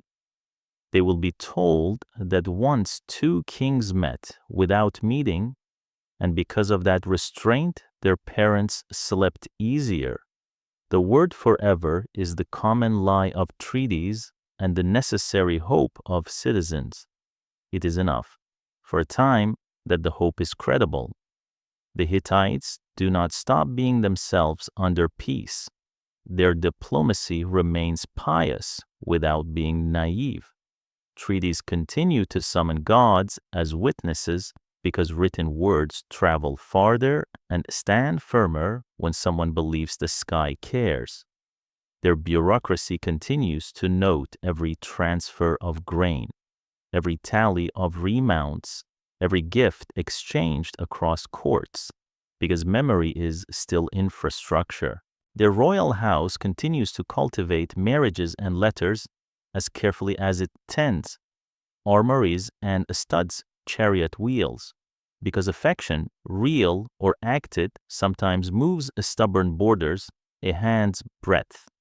The Egyptian court, for its part, folds the Hittite bride into ceremony. Her arrival is a pageant of feathers and gold, incense and cheers that taste of relief. In later years, a second Hittite princess will come as well, doubling the knot. The palace is a city of weather.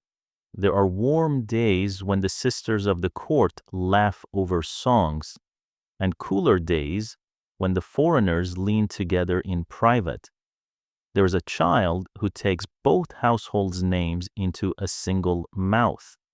The treaty's clauses are written in a stone. Its most subtle lines are written in the rooms where women speak to one another across languages. Sometimes peace is mocked for being nothing but breath held between storms. The men who signed with styluses and seals knew better. Peace is work. It is couriers who do not ride at a gallop, translators who do not smirk, guards who turn their eyes away from easy quarrels.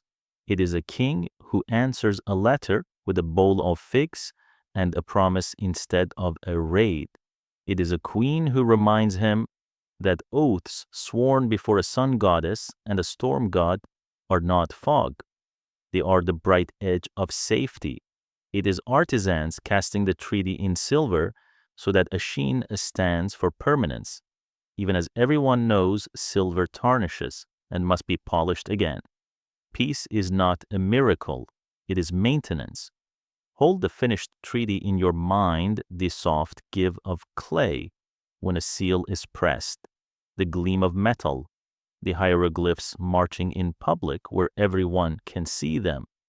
Then set beside it the memory of Kadesh, the rush, the dust, the nearly broken camp, and feel the sense in the choice the courts made.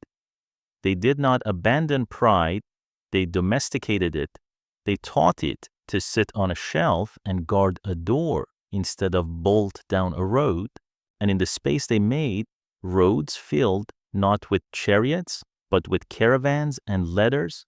Soon enough, other pressures will crowd the ledger drought, years that pare the herds to bone, a patient eastern neighbor hardening into empire, wanderers by sea who treat coasts like doors, but for a stretch of years earned with hard lessons. The Hittite state looks outward with the quieter courage, its western horizon calm enough that the eastern one can be studied in detail. Silver has bought time. Time will buy choices, and choices, more than charges, decide how long an empire can balance on its ridge of a stone. Empires breathe on roads. When the Hittites looked out from Hattusa after peace with Egypt, they did not only see borders to guard, they saw corridors to tend, tin and copper, horses and hides, cedar and wine, each flowed like pulses through arteries that fed their armies and their cities.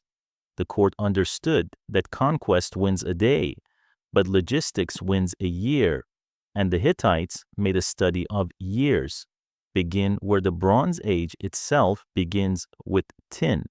Copper was generous in Anatolia, silver too in certain belts, and the highlands held iron in stubborn seams that smiths learned to coax into blades for the few. But tin was the hinge.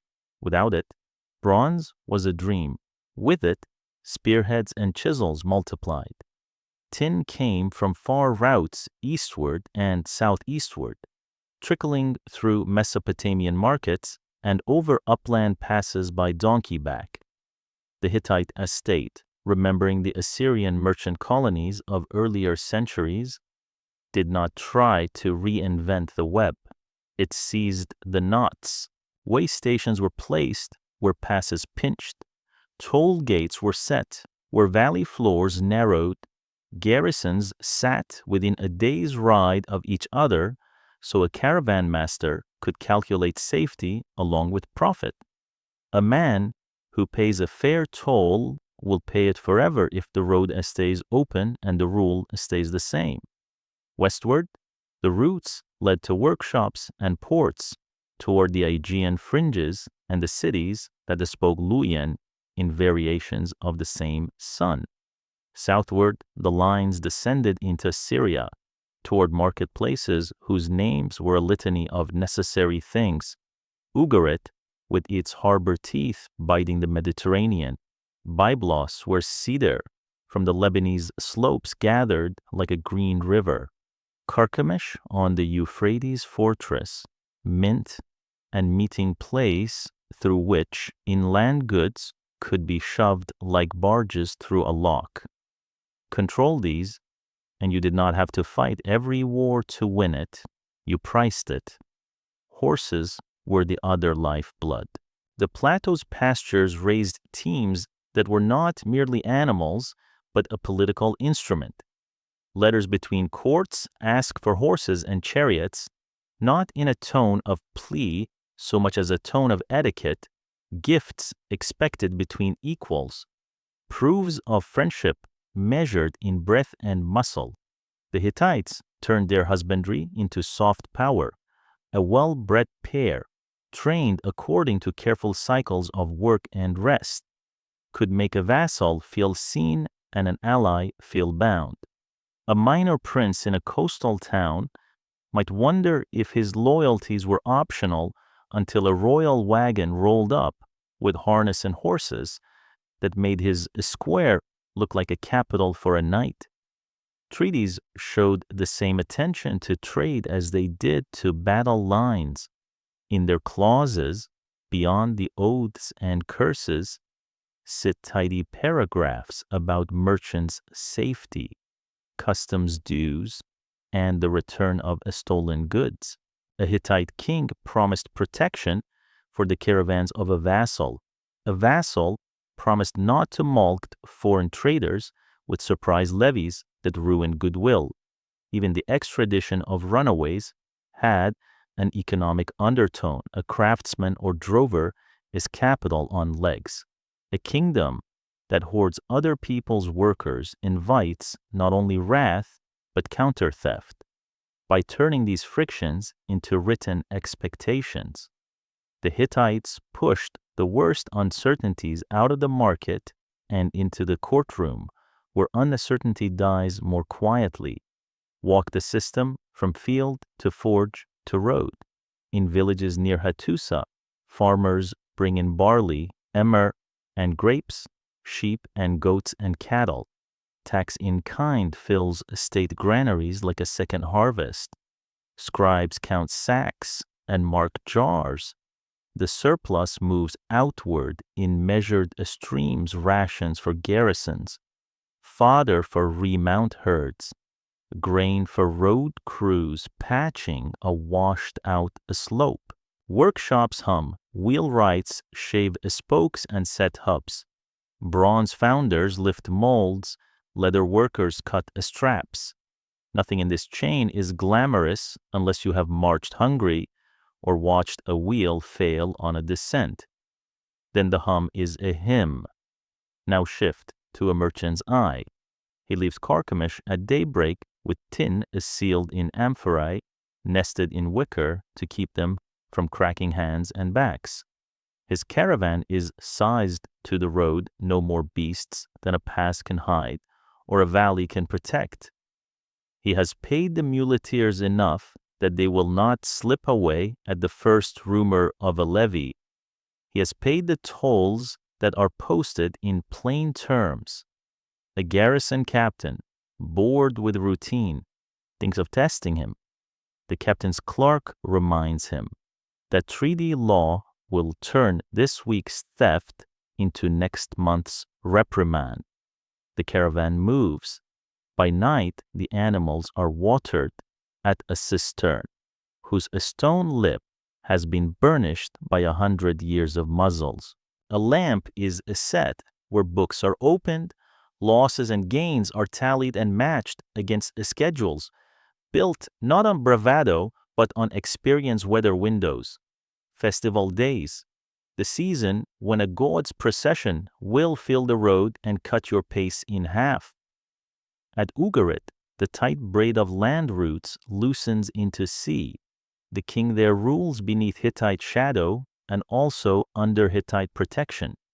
He commands ships, warehouses, scribes who keep a docket of cargoes on tablets that look like nothing so much as modern ledgers, debts, credits, timetables, penalties.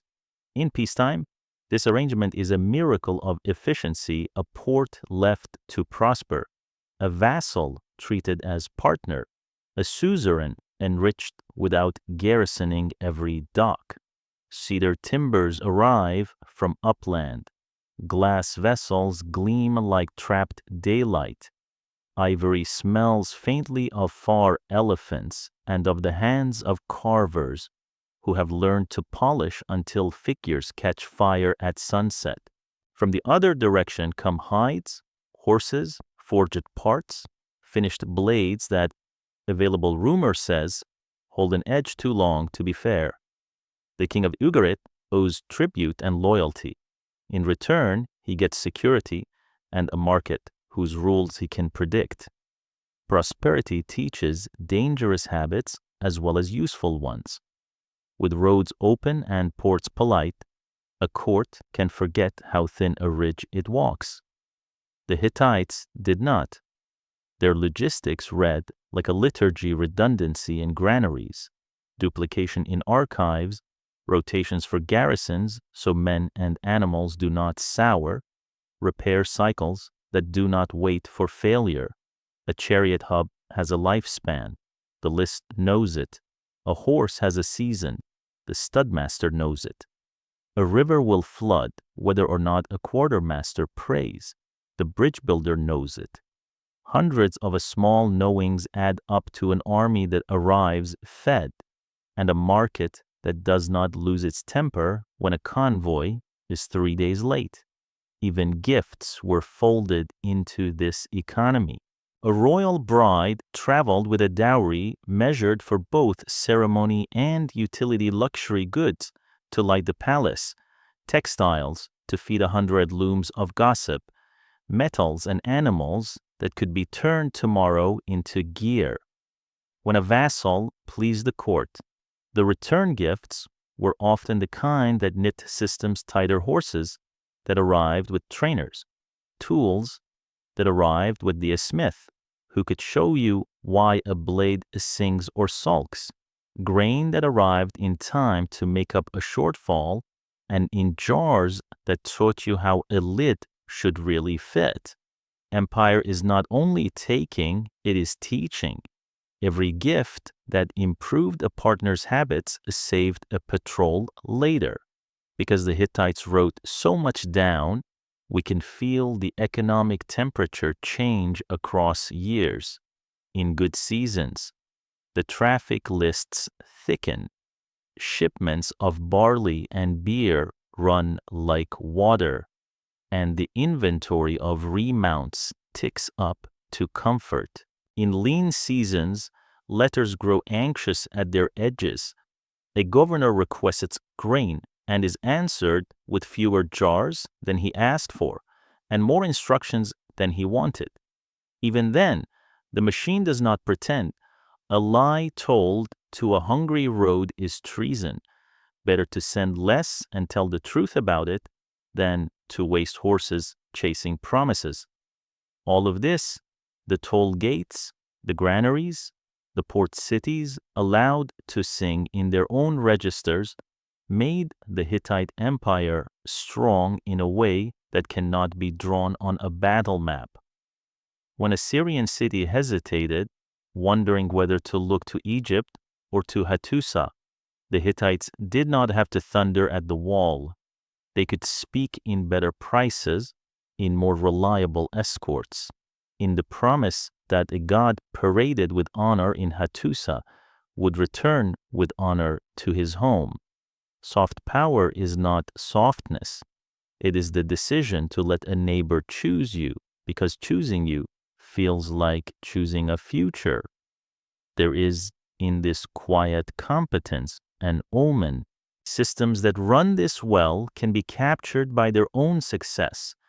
A string of good years turns caution into habit, habit into assumption. The Hittites' advantage depended on roads that stayed safe and ports that stayed open. When the sea began to boil with desperate migrations, when drought thinned the herds and pinched the granaries, when an eastern neighbor put governors where vassals had once sat, those arteries would harden or bleed. But we are not there yet.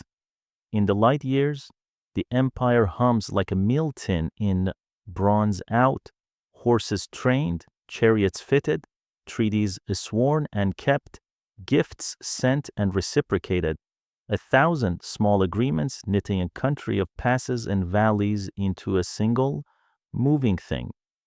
If you want to hear the music of that machine, put your ear to a ledger. The lines do not sing on their own. They sing because they are proof that memory has been turned into a schedule, and schedule into trust. In the next part of our walk, we will step from the warehouse into the workshop of culture, where the same impulse to record, to preserve, to make a pattern, carved lions at gates, marched gods across stone, and pressed into clay the stories without which the Hittites might have vanished entirely. If armies are the noise of a civilization, its archives are the voice.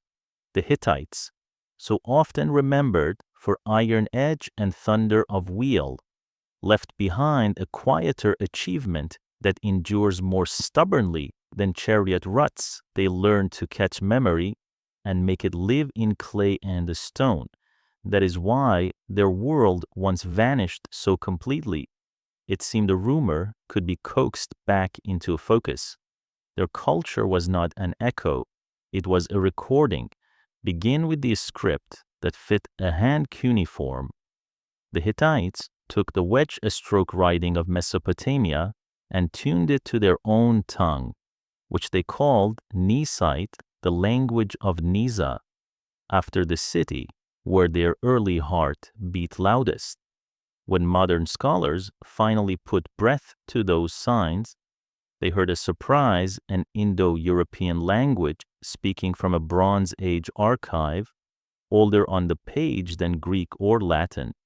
Familiar roots stood up like relatives across centuries, a word for water close to our own, numbers and nouns that felt like cousins, but the voice did not live alone.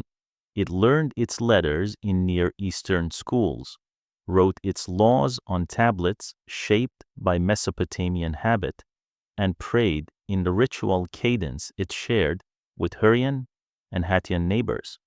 Identity here meant being two things well at once. The Hittites also carved for the eye.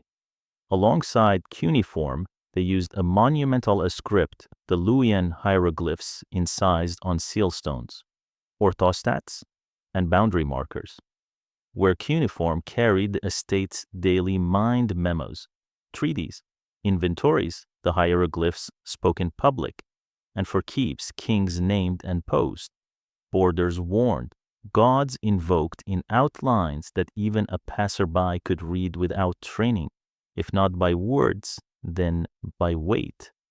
Two scripts for two kinds of life, one for the desk, one for the road, made power legible at all distances. Walk through Hattusa and you hear that legibility under your feet. The gates preach policy in sculpture. At the Lion Gate, broad-chested guardians crouch with their paws tense, not as mere decoration, but as a promise. Within these walls, there is both welcome and watchfulness. The King's Gate, warrior-helmed figure in high relief, narrows even the boldest stride, reminding visitors that authority has a shape you can step through, but not ignore. At the Sphinx Gate, by the southern rampart of Yerkapu, winged faces keep their patient, unblinking vigil over the engineered earthwork. These mouths of stone were less ornaments than lessons. A merchant learned the estate's mood before he haggled over a single bolt of cloth. Past the gates, the city's skin carries stories. Orthostat slabs those dressed stones lining pathways, and temple courtyards show processions, animals, deities, and symbols of royal charge. The masonry itself teaches. Cyclopean blocks at lower levels anchor walls that climb in smaller courses, an architecture of economy and a strength that keeps its cleverness quiet. In the royal citadel at Kikkuli, rooms for tablets cluster near rooms for priests, as if the city knew law and liturgy should drink from the same cistern. The more you look, the more the place feels like a text, with many authors and one style: pragmatic, formal, unafraid to be grand when grandness clarifies. Yet it is the archives that bring their world most intimately close. In storerooms where shelves once stood, piles of tablets have been found, tumbled and baked hard, some by accident, some by catastrophe, becoming, through fire, more durable than their makers expected. Here a clerk's daily neatness turns to long endurance. There are law codes and their amendments clauses added like stitches when old wounds reopened.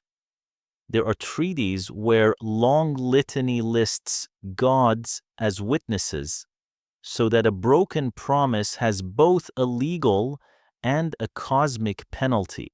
There are letters, tart or warm depending on the day, in the diplomatic lingua franca that allowed kings to call each other brother while thinking in their own languages.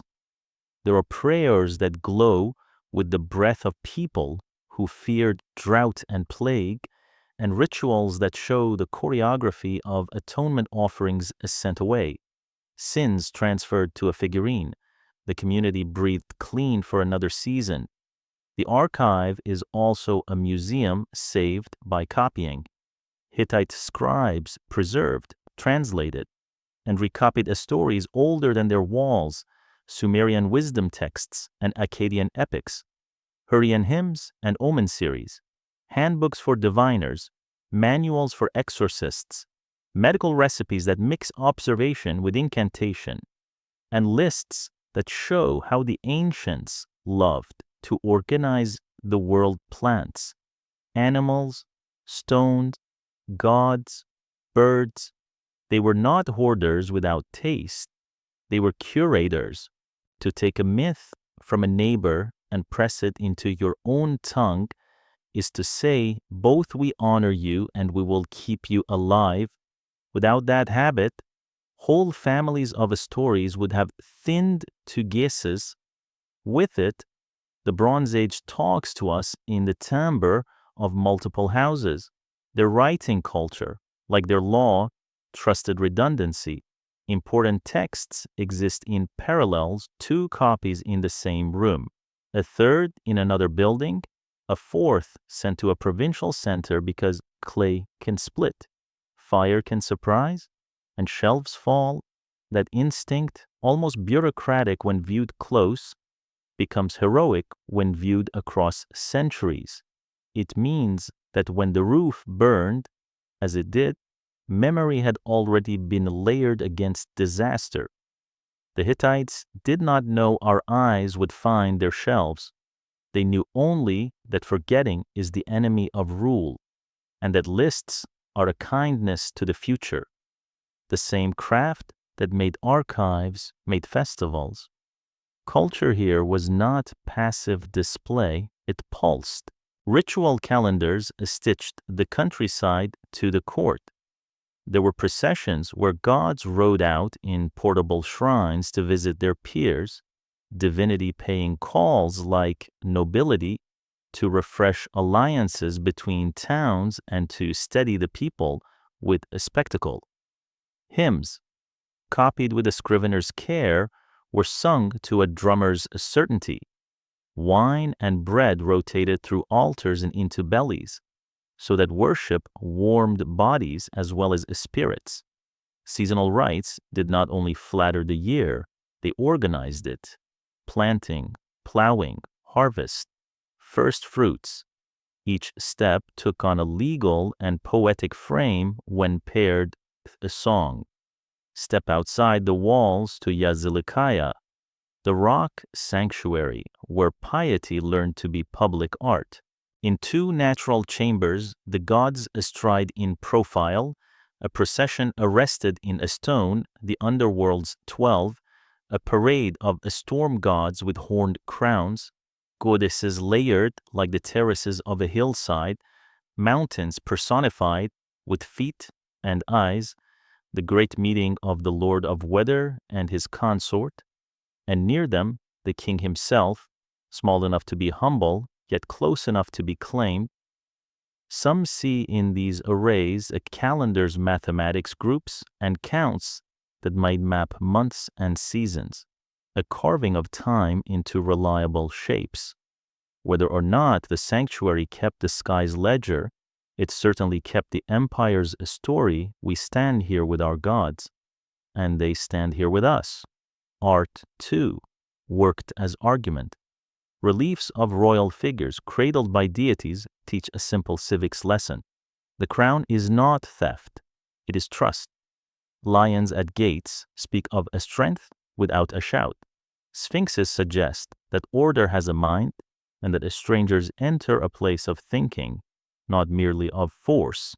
Even the monsters, serpents, wrestled by weather gods in myths, carved and sung, carry instruction. Chaos does not vanish forever. It is pushed back each year, and you must help. In that sense, aesthetics became practice. To walk through Hattusa was to be trained to believe that the state was watching itself, and that such self-regard was a virtue. Music and dance rounded the edges of doctrine. Tablets preserve fragments of liturgy, and choreography chants that mark offerings, sequences for priests and lay assistants, and hints of instruments whose voices you can almost imagine: flutes leading processions through cool courtyards, drums counting the steps of teams hauling a sacred statue into daylight, a lyre sounding in a chamber where a king confesses inherited fault to cleanse the city after bad harvests. The ritual is theater, yes, but it is also therapy, the collective act of naming fear so that it shrinks enough to be lived with. Artisanship underwrote all of this. Stonecutters left the bite of their chisels in lions' manes. Bronze workers, who cast spearheads by day, poured libation bowls by evening. Seal engravers made mythologies small enough to roll across a tablet in a single gesture, whole cosmologies as thumb-length bands. The same precision that kept a chariot's wheel true cut a god's eyebrow with authority. Culture was not a hobby layered on top of the state. It was a second mode of administration, turning belief into muscle memory. What did this make of the Hittites? Not a people of museums wandering among their own exhibits, but a people who used writing and art as a technology of survival. A gate relief controlled behavior before a shouted order had to. A copied hymn kept a ritual from fraying when an elder died.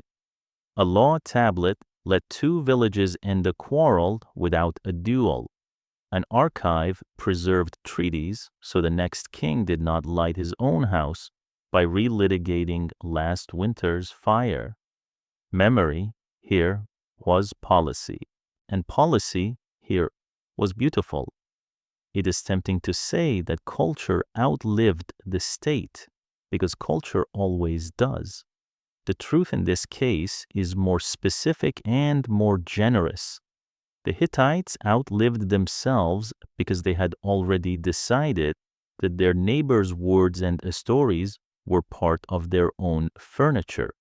When the capital burned and the furniture is scattered, people in other rooms still possessed chairs that looked Hittite, songs that moved like Hittite prayers, reliefs cut in the same patient way. Later kingdoms in the region wore those shapes like inherited cloaks, and so the Hittite outline remained visible even when the name dimmed. Hold for a last moment the image of a tablet on a shelf, a dull rectangle, neat wedges, a smear where a scribe's palm rested too long. Someone checked this line and this one. Someone placed it with its twins where an overseer could find it on a hurried morning. That ordinary care carried a language forward 3,000 years, let myths cross borders intact, and made it possible for us to meet these people as more than a biblical shadow or a rumor of iron. Their walls were strong, their wheels were swift, but it was the will to remember on purpose, redundantly, beautifully, that keeps their world from dissolving when we close our eyes. An empire is a braid. It looks strong from a distance, three cords crossing, shining with order, but up close you see the phrase, where hands tug and weather gnaws. The Hittites pulled their braid tight across mountains and markets, through treaties and altars, and for a time it held with admirable grace. Yet even in their strong years the threads slipped.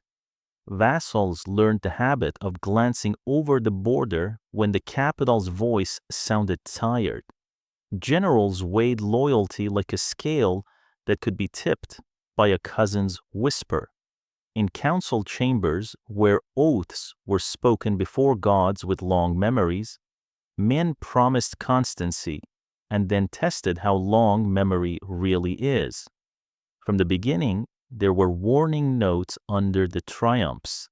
Hattusili, I his very name tying crown to city, pushed south into Syria, setting the stage for a century of Hittite presence along the coasts and river towns. His campaigns read like maps. This pass opened, that fort held, that ally installed in a throne room that smells of cedar. His successor, Mursili. I drove far enough to strike at Babylon itself a blow that echoed across Mesopotamia and announced the highland estate as a maker of surprises. But such flights pull the fabric thin. Every garrison planted in a new soil meant taxes to collect, stores to move, envoys to flatter, and neighbors who would test the cords every time a winter storm kept messengers off the ridge. The palace learned to fear its own weather. Brothers and sons were the friends a king most needed and least trusted. The clay remembers plots with the politeness of euphemism. He seized the throne. He sinned against the king and sometimes with blunt sorrow. Nobles and officers swore loyalty in ceremonies that were part court, part liturgy, the gods called as witnesses. Curses named for oath breakers as clearly as blessings for the faithful. Men placed their hands upon symbols of power and harvest, on bread and blade, to say that to betray the king was to invite famine to their own door. And yet, a season later, the same names appear at the head of a list of rebels. Oaths do not fail, people do. In the 16th century BCE, a weary intelligence tried to mend the braid with law. King Telepinu issued an edict that feels modern in its motive, established the rules of succession, so that a death does not become a bloodletting. He set the order plainly: who succeeds if the king dies? What happens if there is no son? What rank the queen holds? And how the royal women and their households are to be treated so that personal feuds do not become political fires. The document reads like a man refusing to drown.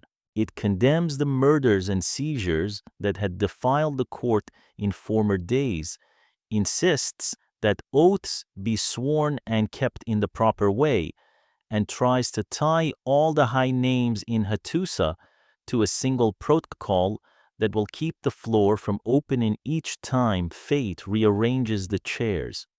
Such clarity helps, but it cannot banish appetite. In the reality that followed the edict, princes still weighed chances. Uncles still imagined themselves necessary. Soldiers still listened for which tent would feed them better. When a realm grows by stitching valleys and ports into a single garment, it also inherits every old quarrel those places carry. A city that resents its neighbor does not love the king who forces cooperation, unless the king is present or his justice is. Distance weakens presence. Drought weakens justice. A vassal lord looks up at the citadel where he was made to swear and tells himself that the gods are far away tonight. The social ladder offered a shelter and a wound. At the top stood the king, framed by the sun goddess and watched by the storm god.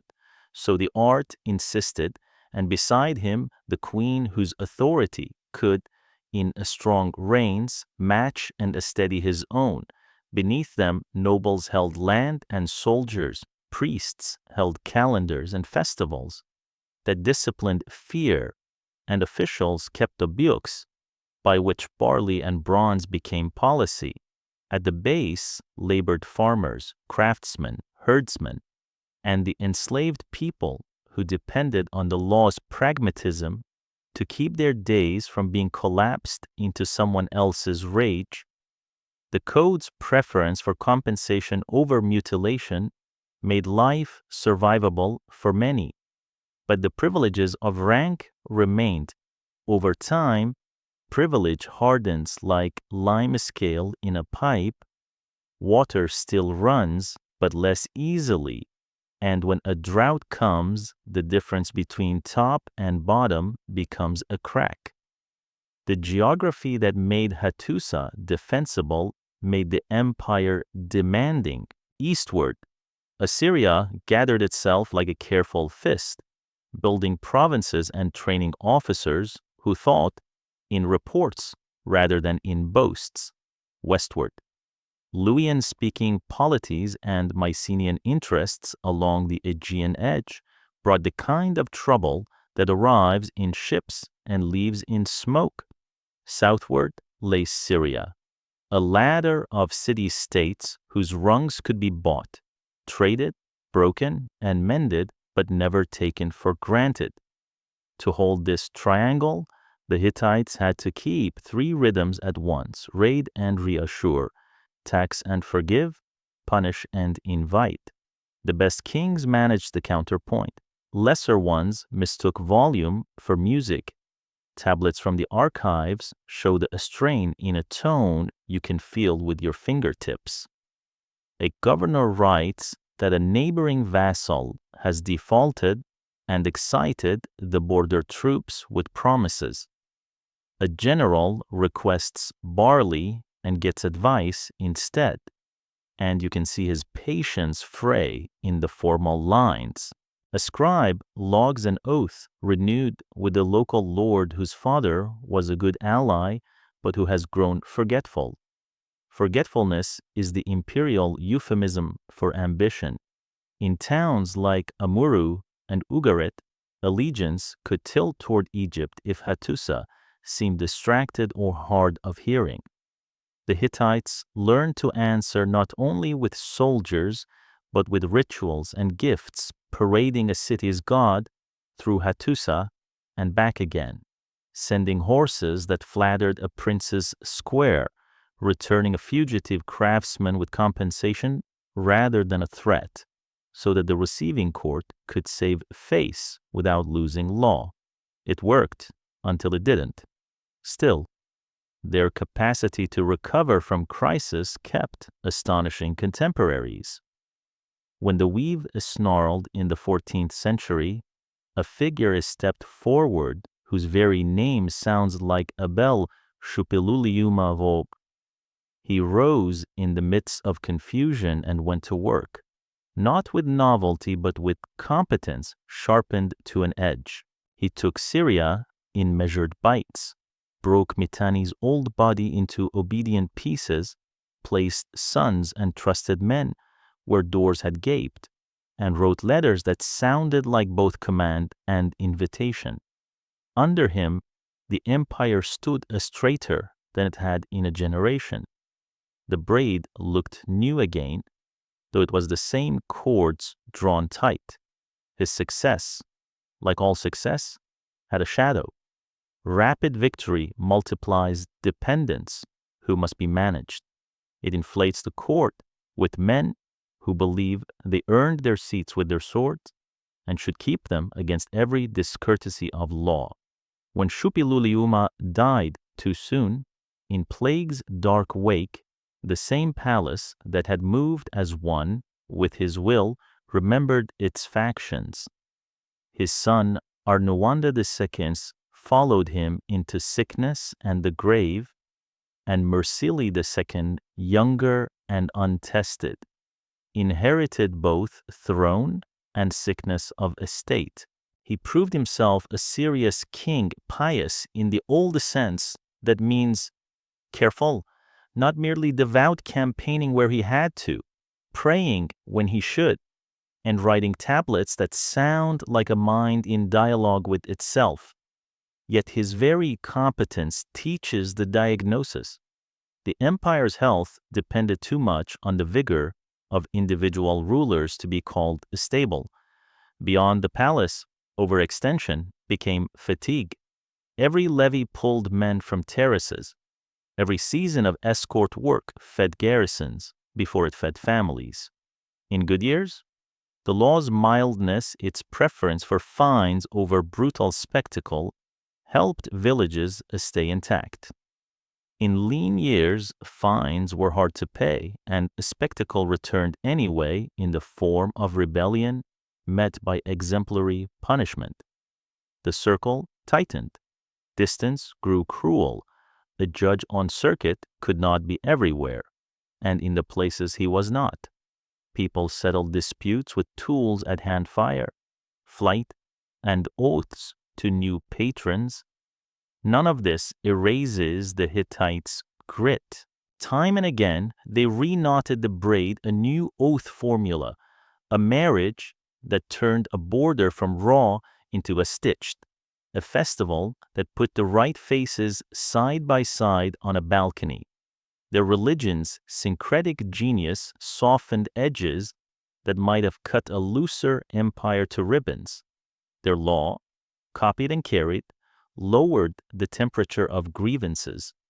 Their archives kept memory long enough to prevent a new king from relighting an old fuse by accident.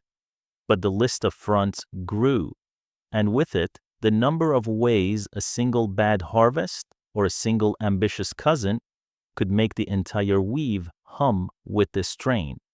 Stand in a Hattusa courtyard near dusk, and you can imagine the feeling. Couriers come up the hill with dust in their hair. A captain waits for orders that will either march his men east toward a testy governor or south toward a vassal whose letters have become too short. In the temple quarter, a priest rehearses a ritual for stabilizing the land after a breach of oath. In a scribe room, a clerk copies Telepinu's edict again, his hand steady even where the text condemns the very crimes that tomorrow may be repeated. The city's walls hold, the lamps are lit, the archive grows by a tablet's thickness, and still the wind at the gates feels like a question. The Hittite paradox resolves into a simple, uneasy sentence the farther they reached outward, the more they relied on inward discipline that could not always be summoned on time. Expansion magnified the cost of private quarrels. Vassals learned to read the court's posture and choose accordingly. Assyria watched from the east, practicing a hotter version of centralization, and learned the value of patience. The Hittites were not yet doomed. Empires rarely are until they suddenly are.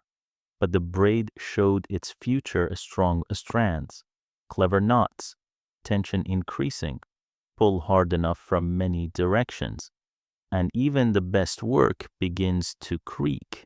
While the Hittites braided treaties and vassal promises across the western half of their horizon, a different kind of power was gathering to the east quietly at first. Then, with the steadiness of a drum, you cannot ignore Assyria, a city-state on the Tigris that had once lived beneath the shadow of Mitanni and Babylon, was learning the discipline of empire officers who thought in reports rather than boasts, governors who could wring taxes without burning fields, armies that could take a town and keep it without asking the king to come back next week and do it again. For a time, the Hittites and Assyrians barely touched. Between them lay Mitanni, that middle kingdom of horse tamers and river valleys, which served as both buffer and marketplace. Then Shupaluliyuma, I broke Mitanni's body into provinces and client thrones. It was a victory that cleared the path south into Syria and cleared too the path east toward Assyria. With the buffer peeled away, the two states began to see one another not through rumor, but along patrol paths and river bends. The contrast in style was as stark as a border stone. The Hittite approach, matured by centuries of living with neighbors, worked best by invitation and oath. A city could remain itself its God honored, its elders left recognizably in charge so long as its ruler swore loyalty in the proper language, sent tribute on time, and did not flirt with Egypt when messengers were slow. Breaking an oath brought divine and human punishment. Yes, but the default setting was accommodation. Carchemish, Ugarit, Amuru, these names ring with arrangements, viceroys and vassals, gifts and grain, marriage ties and temple visits that allow the imperial hand to be felt without closing into a fist. Assyria preferred the fist. When it took a city, it liked to keep it. Governors replaced kings, tax quotas replaced tributes, garrisons planted themselves like hard seed, where the Hittites might discourage rebellion by honoring a god's procession. The Assyrians discouraged it by giving a quartermaster the keys and writing down exactly what disobedience would cost. They did not despise treaties, they wrote them usefully, but they trusted more in direct supervision, in provincial boundaries inked onto maps with a firmness that made neighboring lords stare and reconsider their daydreams. The frontier where these philosophies touched was along a harsh conversation, the upper Tigris and the Habur country, the dry steppes where clumps of settlement sit along water like beads on a string, letters sharpened. A Hittite tablet accuses an Assyrian governor of harboring defectors. An Assyrian reply claims a Hittite vassal seized a town that paid its grain east and has always done so. Each side swears to the gods that the other has broken a clause, and each side has a copy of the treaty that proves it. Meanwhile, patrols on both banks try to read a season's intentions. From dust and hoof marks, is that a caravan or a column? Are those drovers or scouts? Clashes were not always battles of trumpets and banners. They were often long attritions of advantage. Who can make a claim a stick? Who can keep a road open? Who can persuade a tight-lipped town to pay taxes in a direction it does not love? A Hittite envoy arrives with gifts and a reminder that the god of the town was last paraded in Hattusa with honors. An Assyrian official arrives with a scribe, a quorum of soldiers, and a list of exemptions that will apply this year if the town behaves. Neither approach is foolish. The Hittite method buys affection and flexibility. The Assyrian method buys predictability and speed. In a world of droughts and sudden wars, predictability is a weapon. Timing, too, favored Assyria. In the 13th century BCE, as the Hittite Empire reached its brightest composure, Syria held, Egypt at peace, archives humming, Assyria was still building its engine king lists, steadying, provincial administration, learning to keep accounts that reached back more than one reign, armies practicing the art of not merely striking, but holding. When the Hittites later found themselves stretched on multiple fronts, Aegean trouble in the west, Syrian loyalties to manage in the south, and the restless mathematics of harvests to solve at home, Assyria's single-minded pressure from the east felt like a hand always on the same door. Had he changed doorkeepers, Assyria kept knocking.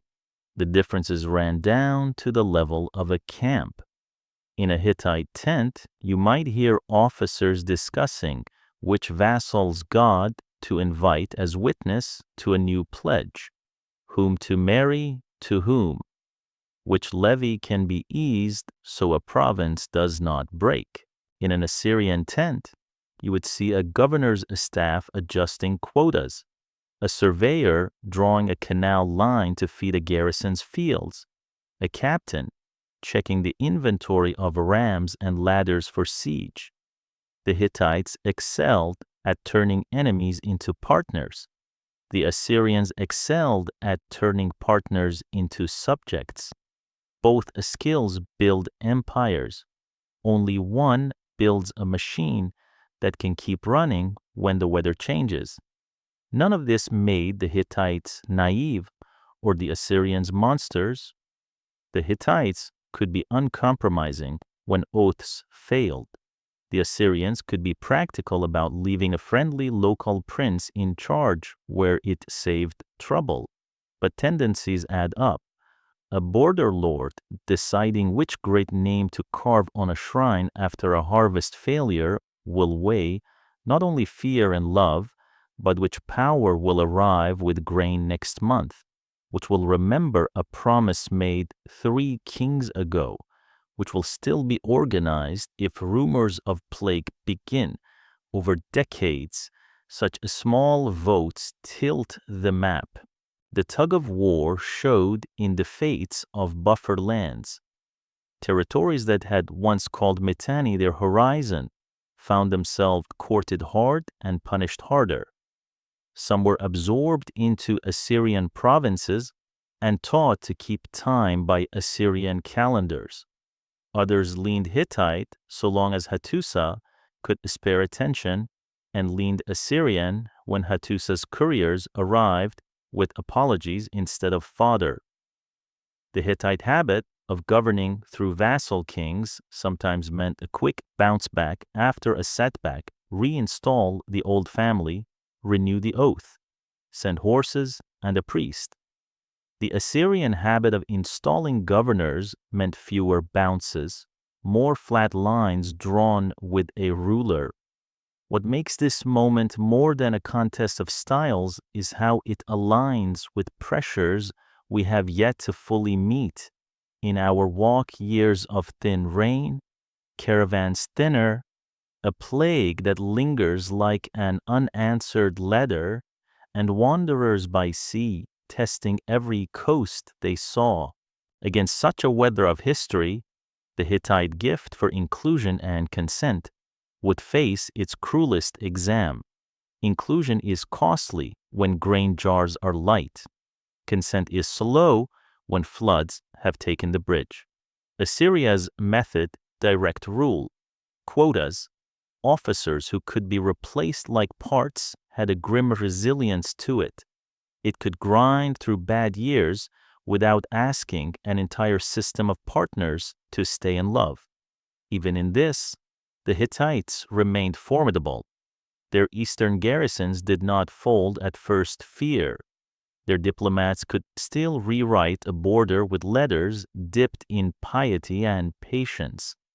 Carchemish, long the Hittite hinge in the north of Syria, carried Hittite will with the confidence of a city that knew both trade and war. Letters from the period still sound like grown-ups talking, measured, barbed, unwilling to be children of any court but their own. Yet the slope of advantage was changing, and in history, even a gentle slope, kept long enough, becomes a cliff. Consider a single frontier town.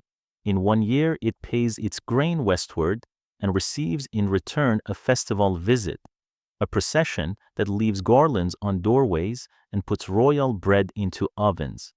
In the next year, the crop fails. Assyria offers seed and a tax holiday, sent not as favor but as policy. The elders gather. The Hittite envoy pleads for patience. The Assyrian official lays out a schedule with empty spaces where numbers will go when rain returns. The elders do not hate either man, they count. The town's choice that year is not the end of the world, but 1,000 towns choosing that way over a decade is a world's end written in ledger ink. The older Hittite kings had learned to balance a many-fronts life with talent and luck. Later ones, competent though some were, inherited not only thrones but calendars already crowded with obligations. West, south, east, and now inward each direction wanted garrisons, grain, priests to calm a sky that had turned stingy. Assyria wanted only east and inward, and success there hardened it for the next outward step. When the time came that the Hittites needed all their soft power to compensate for hard shortages, the difference between a bridge builder and a tax collector became more than a style. It became a fate. Step back from maps and think of tempo. The Hittites moved in phrases campaign, treaty, marriage, consolidation, each followed by a rest in which a vassal was soothed, a law amended, a god visited. Assyria moved in beats take, tally, plant, patrol, and the music did not pause when a verse ended. Phrases can make symphonies, beats can build engines, engines survive when the hall grows cold. We are not yet at the coldest part of the hall. For the moment, know only this in the east. A neighbor was learning to be inevitable.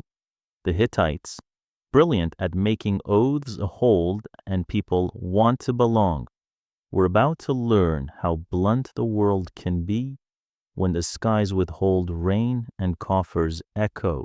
Against that weather, the contest with Assyria would continue like a pressure in the bones.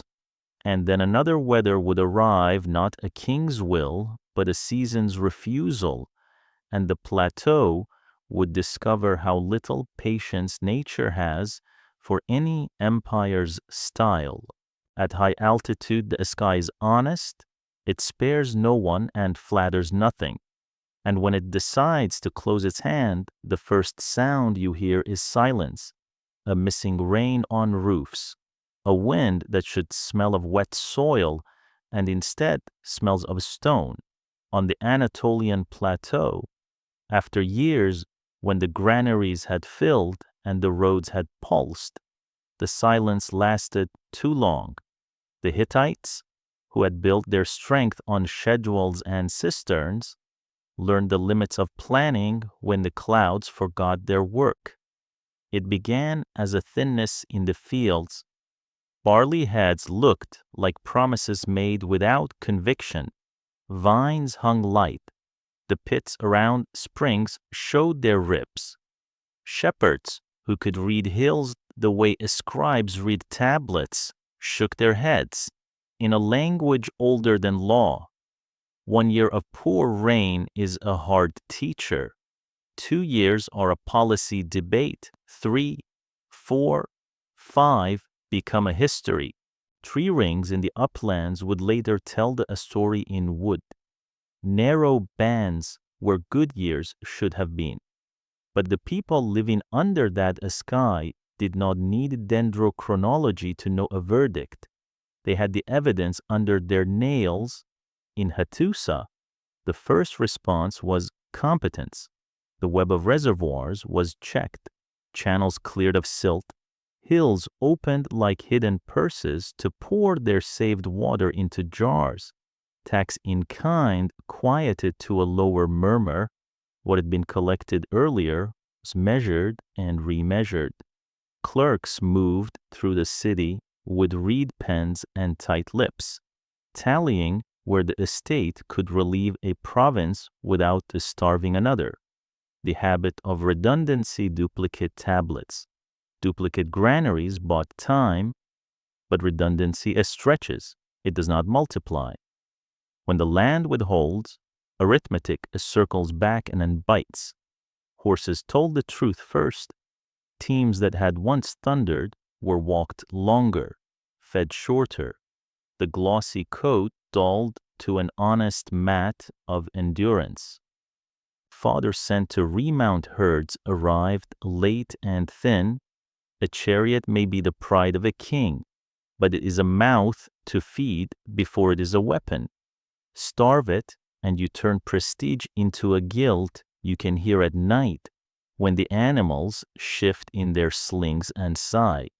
Quartermasters, men used to solving with lists, began to exchange favors like currency, trying to keep a few elite teams fit enough to send the right message on the right road. The army did not vanish, it slowed. Campaigns were timed not by ambition, but by pasture, and pasture was a word the sky had mislaid. Villages felt the pressure as hunger turns cooperative into careful. The law's good sense, its preference for restitution over mutilation remained, but a fine is a fine only when there is the spare grain to pay it. In lean seasons, even justice must be budgeted. Men who once would have marched out to punish a trespass instead looked at their neighbors' faces and counted who had seed left for the spring.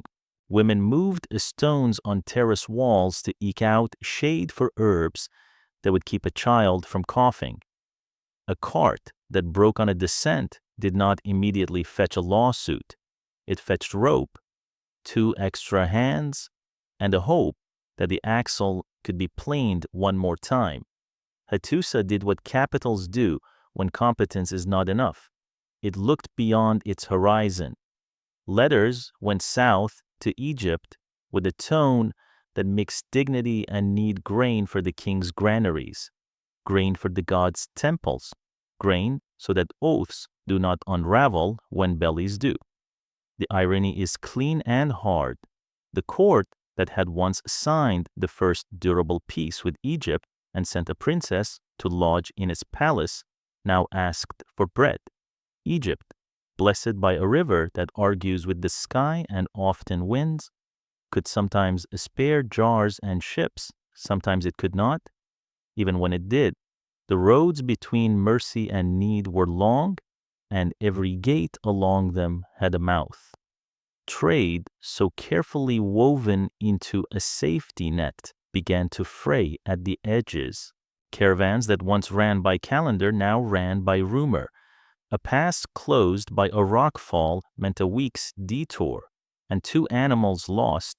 A port rumor of fewer ships next month raised prices before any sail failed to appear. In Ugarit, where lists had read like confident music, entries grew sharp with apology. A captain writes that a cargo cannot be delivered. A warehouse chief notes that jars will be a smaller to make the count look right. A scribe adds a second copy of a letter to the file because arguments are louder when bellies are emptier. The machine still worked, but grain jammed in its teeth. Religion tried to turn fear into a task. In temples, where the floors kept the days cool and the roofs remembered incense, priests brought out the rituals that had soothed years before confessions for sins that might have angered the gods, processions to carry away symbolic burdens, offerings portioned like formulas. The myths did their work. Telepinu must be found and calmed. The storm god must be reminded of his covenant with fields and granary doors. The king himself, burdened with the office of mediation, put on the garments that made him a priest and stood where courts become altars. He admitted fault not because he was guilty in the way men mean guilt, but because someone must say the word that opens the door for repair. But ritual works best when nature agrees to be persuaded. As the drought lengthened, faith risked becoming a second silence layered over the first. People still came to the festivals. Habit is a survival skill, but the songs sounded like prayers that had slipped and could not find a new foothold. A god who fails to deliver rain in a country of 1,000 gods does not easily lose believers, but he does invite questions that lean hard against a throne. There were other insults. The plateau sits where plates meet. The earth there creaks and sometimes snaps. In these years, some towns felt the ground pass a ripple under their feet that was not the wind. A wall that had held a century showed a crack. A cistern lip that had never failed showed a new notch that bled away a precious night's storage. Whether shocks came in a season or in a series of accidents, they added insult to famine. An empire that prides itself on engineering walls set to contour. Reservoirs cut deep into rock takes each crack personally. The repairs were made because the Hittites did not forget how to work, but there is a tone to such labor grim, efficient, older than hope. The court tried to keep vassals inside the circle with the tools that had served so well: gifts, processions, legal patience. A city's god still visited Hattusa and returned with dignity. A prince still received horses whose shine could make a square look brave. A dispute was still settled with silver and not with blood when the silver could be found. Yet the same redundancy that had saved the center taught the provinces how to survive without it. If a garrison ate first, a village learned to hide jars. If a levy taxed the last ox, a family learned the names of border guards who could be bribed with sandals and wine. The empire did not fracture in a day. It thinned along the lines where hunger draws maps of its own. What famine does to politics, it does first to conversation. Letters that once struck a balance between a ceremony and need now sounded raw at the edges. A governor wrote that he could not meet his quota without losing next year. A captain wrote that a patrol would be delayed because the remounts had coughed through the night. A priest wrote that the ritual had been performed exactly and asked whether the king wished to add new offerings.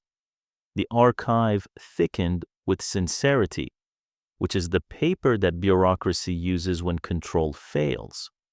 None of this made the Hittites passive. They shifted stores with a speed that impressed even their rivals. They closed and opened roads like careful surgeons. They refused to pretend, and still the arithmetic scrawled itself across the plateau in the oldest script of all: fewer animals in spring, fewer boys tall enough in autumn to draw a bow, fewer hands at harvest to pull the good sheaves before the birds found them. When people have to choose between sending a son to a levee or keeping him to bring in barley, politics must make a stronger case than it made last year. The crown could still make that case. It had treaties and gods beside it. But each season, the hill to be climbed grew steeper. If this were only a story of sky and soil, it would be sorrow enough. It was not only that. To the east, the Assyrian engine was beginning to hum, as if drought did not exist. To the west and the south, news drifted in of restlessness that had learned to put oars to sea.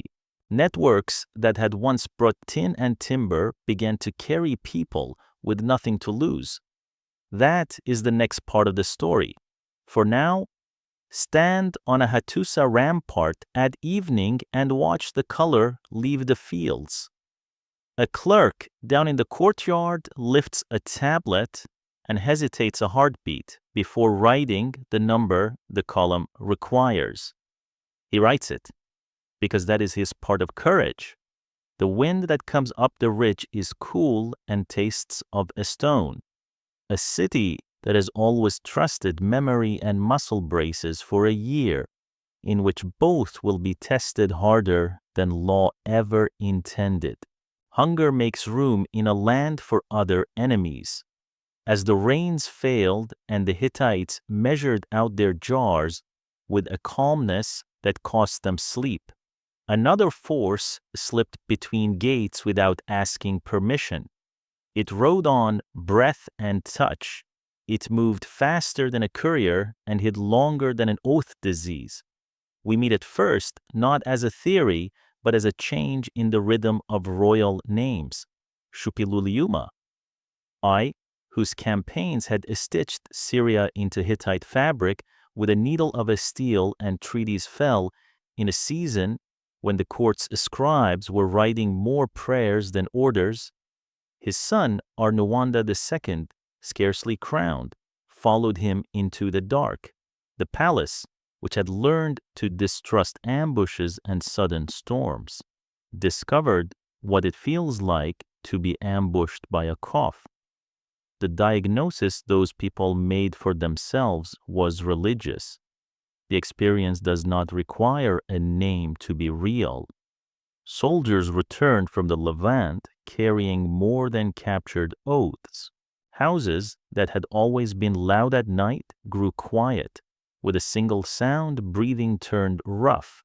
Mursili II, next on the throne, ruled like a man keeping a ship in the stiff wind with honorable hands. He led campaigns he could not postpone, and he spoke to the gods in a voice that mixes duty with doubt. His prayers sound like one mind thinking in public. The plague has raged for years. If there is fault in what my father did, let me pay, but let the land be spared. The tablets do not cough, but between lines you can hear it fields untended, shrines without attendants, a court that cannot neatly predict who will still be standing by the time a plan ripens. Disease gnaws hardest at what an empire counts on, but does not always name. Draft lists thin. A garrison becomes an empty watchtower with a neat roster. The transport train that moves food from storehouse to pass loses the one driver who knew where a wagon wheel will slip at the third switchback after rain. Priests perform the same ritual for the third day in a row because the man who should have taken their place tomorrow is too weak to stand. In a world that believed oaths knit the sky to the soil, plague was not simply an illness, it was broken grammar. If the king is the hinge between gods and people and he coughs, what does that say about the door? Even as fever weakened the center, motion pressed in from the edges, bad years in one place propagate trouble along routes like a storm line rolling across hills. People moved, some as raiders, some as families, most as both at once. The Mediterranean filled with the sound of oars belonging to communities who had decided the only safety left was the gamble of leaving. Later centuries would call them sea peoples, a name almost too tidy for such a tangle of hunger, ambition, and accident. They were not faceless. They wore the look of households on the move wagons in the shallows with their wheels wet, women holding infants while men waded a line ahead, boys roping goats to keep them from bolting at the smell of salt. Where they went, they brought the impatience of those who cannot afford to be told to wait their turn. The Hittite system, so precise under predictable stress, struggled to speak to this new grammar of crisis.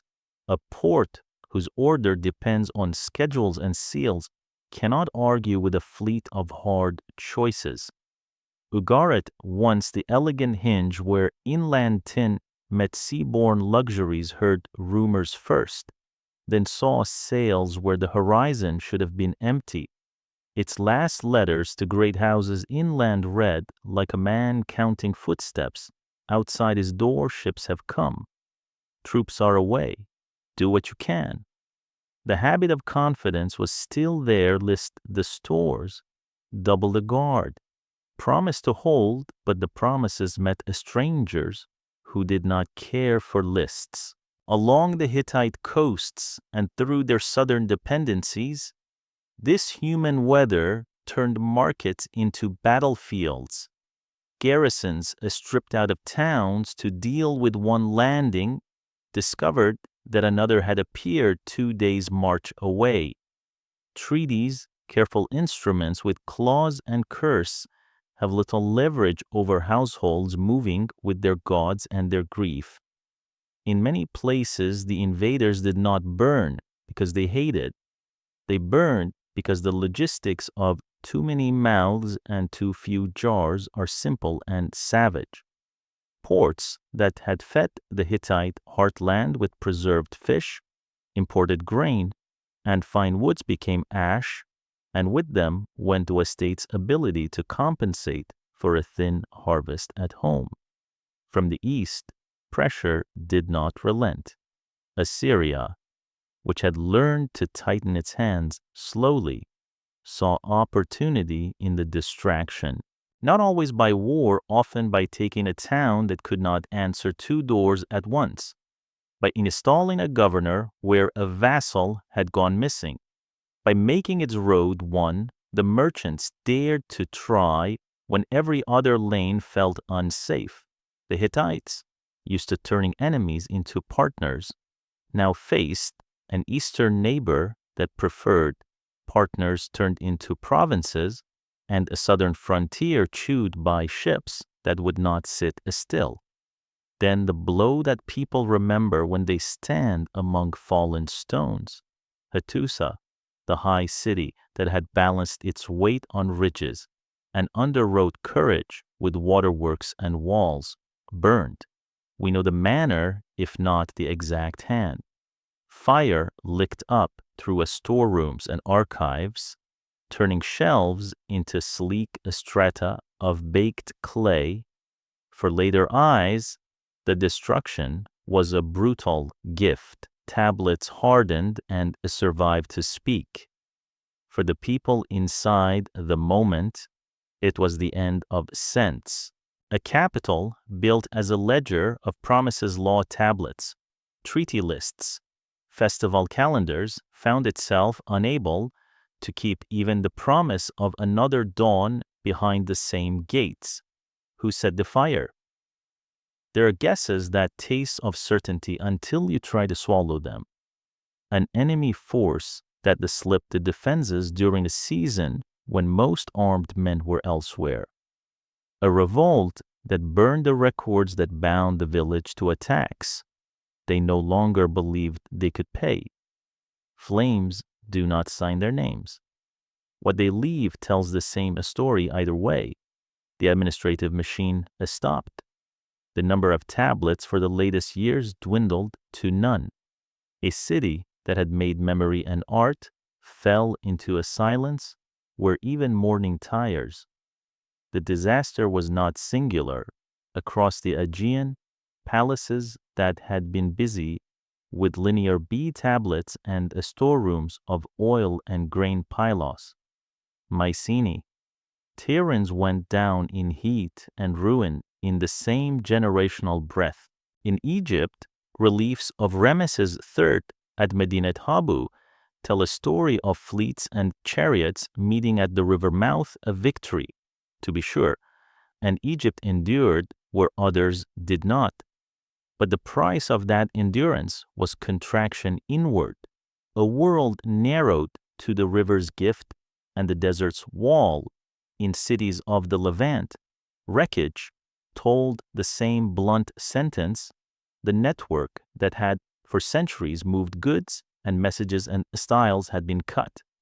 Places that had once checked a ledger now checked their horizons every morning and found them altered. The Hittite fall was thus both personal and systemic. Personal in that we can name men and women who prayed, ate less, measured out care, and faced flames. Systemic in that the failure belonged to a network collapsing on many nodes at once. A drought closes a pass in the mind before it closes a road. A fleeing family on a beach is both symptom and cause. A steady Eastern neighbor is a fact you cannot shrink by a stories. The Hittites' gifts, syncretic faith, pragmatic law, redundant memory, mastery of treaties could not, in that conjuncture, reweave the fabric fast enough. Soft power requires buyers. In a bad year, even loyal vassals shop for survival. What followed was not an absolute erasure.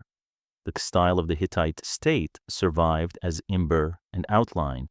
In the south, Carchemish; on the Euphrates, Melid, Kumu, Tabal, a constellation of successor realms kept carving Luwian hieroglyphs, kept dressing gates with creatures that looked down on men and reminded them to behave, kept arranging gods in processions that marched across a stone the way memory marches across a winter.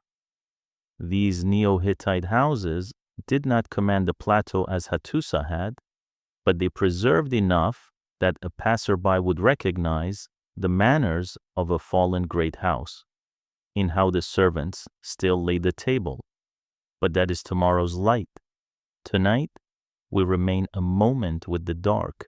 In a room of the royal citadel, the shelves have collapsed. A tablet lies half scorched, its edges curled, its text legible enough to remind us that men once dared to make schedules for gods and granaries. On a ridge, a soldier looks back at a city that will not be his anymore. He knows exactly where the postern gate turns in shadow, and that knowledge is suddenly useless. In a village, a woman pushes the last of the stored grain into a pot and tells a story so the children will waste less courage on fear. The Bronze Age did not so much end as unspool. The Hittites, who had tied so many threads with the skill, stood at the center and felt the tug from every side. When an empire dies, there's always a temptation to look for a single murderer. The truer answer is often a concert drought as drum, disease as low note, migration as reed, a rising rival as brass, and a human choir singing whatever they must to get through the day. The Hittites knew music. Their own orchestration had impressed the world for centuries. It was not incompetence that undid them. It was weather, chance, neighbors' patience turning to appetite, and the cruel physics by which networks, once too delicate to break, become too tangled to mend. For 2 millennia, the Hittites were a rumor with a capital letter. A few verses in Hebrew scripture kept their name from disappearing altogether, but no clear city stood behind it, no chain of kings, no voice. Egypt had a stone that spoke. Babylon had the stories that never slept. The Hittites had silence long enough that learned men argued whether the silence itself was the truth. Then a traveler with an eye for walls walked into the quiet. In 1834, the French architect Charles Texier came upon massive ruins at Boazkoi on the Anatolian plateau, Cyclopean foundations. Gates with the memory of lions in their empty sockets, a plan too deliberate to be anything but a capital. He did what the 19th century did best. He drew what he saw and took the drawings to the salons of Europe, where they puzzled more than they persuaded. Who could have built a city of this stern ambition in a landscape where history books had left a blank time and a spades did the rest? At the turn of the 20th century, Hugo Winkler and Theodore Macready pushed trenches into Boazkoi, Hattusa's bones, and struck the load every historian dreams of and dreads, tens of thousands of clay tablets, the shelves fallen in fire, and the tablets baked hard by catastrophe. Law codes and treaties, myths and prayers, ration lists and letters, the mind of a state in fragile rectangles. The scripts were familiar to the eye cuneiform. but the language underneath was a riddle. Akkadian sat in some lines like a diplomatic shorthand. In many others, the words would not settle into any known grammar. In 1915, a Czech linguist named Bedřich Hrozný sat with that riddle and felt a hinge turn. In a sentence that the scholars still recite like a spell, Nuninda en edzatani, watarma ekutani. He heard the earthiest of things. Now you will eat bread and you will drink water. Ninda like bread. Watar like water. Numbers and nouns that felt like cousins across a long winter. The tablets were speaking an Indo-European tongue, older in written record than Greek or Latin, learned in Near Eastern schools, and cut with a Mesopotamian stylus. The Hittites had a voice. The voice had neighbors. The ruler stood up as a king with a court. When the dust settled, the silhouette of a superpower came clear. Hattusa was not a lonely citadel, but the hub of a bureaucracy that trusted memory enough to duplicate it. A court that could pray and negotiate in the same paragraph. A military that turned pasture and wheel into strategy. An economy that ran on roads. The state learned to keep open as carefully as it kept oaths. The Silver Treaty with Egypt, 2 versions, 2 scripts. One logic stepped out of the archive and into modern imagination so completely that a replica now glints in a hallway of the United Nations, where diplomats pass between meetings and glance, perhaps without knowing, at the oldest surviving peace between equals. The stones spoke again, too. In the 20th century, the plateau's wind blew the dust from Yazılıkaya's processions. Scholars traced the lines of 12 underworld gods and the embrace of a storm and sun around a mortal king. At Hattusa's gates, lions remembered their duty and sphinxes resumed their watch. The city's plan, lower temple quarter, upper citadel. The engineered southern rampart at Yerkapa looked less like ruin and more like a lesson you could still learn from: set your walls along the grain of the land, store water where panic cannot reach it, keep your archive beside your altar so power is always accountable to something it claims to serve. Museums took in the voices: Ankara, Istanbul, Berlin, London cases filled with tablets that look dull until someone reads them aloud and the room grows crowded with the scribes and priests, quarrelsome nobles and tired quartermasters. A visitor pauses at a seal, small as a thumbnail, and sees a lion's mane cut with a chisel that understood both hair and law. Another leans over a treaty and realizes that our modern astonishment at international order is a little provincial. People have been trying to bind distance with rules since the first caravan mistook weather for permission. Hattusa itself, now a UNESCO World Heritage Site, has learned to be both ruin and teacher. You can walk out through the Lion Gate, feel your shoulders narrow at the King's Gate, climb the earthwork where the southern wall rides the ridge like a spine, and look down at a city that once ran on paper you could drink water, grain, and the breath of animals coordinated by paper you could fire clay tablets lined in shelves. The wind up there is as old as judgment. It carries dust and a swallow's footfall. It makes you aware of your heart. From this rediscovered height, the Hittites' lessons come forward with a clarity that feels modern because it is permanent. First nature sets the syllabus. A state can write laws that bend vengeance into compensation, drill chariots to turn shock into plan, and stack jars against bad luck. But when the rains fail for years and pastures go gray, arithmetic takes the throne.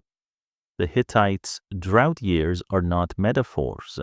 They are minutes in ledgers where numbers refuse to be flattered, horses that ate too little to sing at speed, letters to Egypt asking for grain because pride does not feed children. We can hear those lines across 3,000 years and understand them without translation. Second connection is a two-edged kindness. The Hittites prospered because they sat where corridors met. Tin and cedar, horses and glass, ivory and wine each turned their capital into a lung, breathing with the larger world. The same nets that made them rich made them tender. When Ugarit caught fire, so did the Hittite margin for error. When ships filled the horizon with households instead of cargo, treaties sounded righteous and also late. Every age finds a version of this lesson. Interdependence is the ladder you climb and the fall you share. Third, the enemy inside the gates is often a cousin. The Telepinu Edict reads like a man trying to anchor the furniture while a house sways. This is who inherits. This is how we will treat the queen. This is how oaths will be sworn so that the gods do not need to be invited to every argument. The Hittites were unusually honest about this human problem. They did not pretend that a crown purifies appetite. They tried to write appetite into a schedule. Sometimes it worked. In the thin years, it worked less. The old truth stands: an empire's longest war is with the entropy of its own success, and then the tenderest truth memory is infrastructure. If the Hittites had not been so obsessed with copying law beside law, treaty beside treaty, hymn beside hymn, we would know them only as a footnote that scholars argued over in the 18th century. Instead, we have their voice in the act of thinking: you will eat bread, you will drink water, a king admitting inherited fault so the land can have permission to heal, a judge turning a boy's injury into silver rather than a feud, a quartermaster asking for more linchpins because he knows exactly how many miles a hub can bear. Their insistence on writing does not make them quaint, it makes them present. The last lesson is the one that makes all the others bearable. Disappearance is not the same as extinction. After Hattusa burned, the style of the state did not vanish with the smoke. In Carchemish and in the chain of Neo-Hittite cities, Kumu, Melit, Tabal, who the old manners learned new names, Luwian hieroglyphs still frowned and blessed, gates still taught posture, kings still stood small and claimed in the arms of gods. Even the conquerors learned.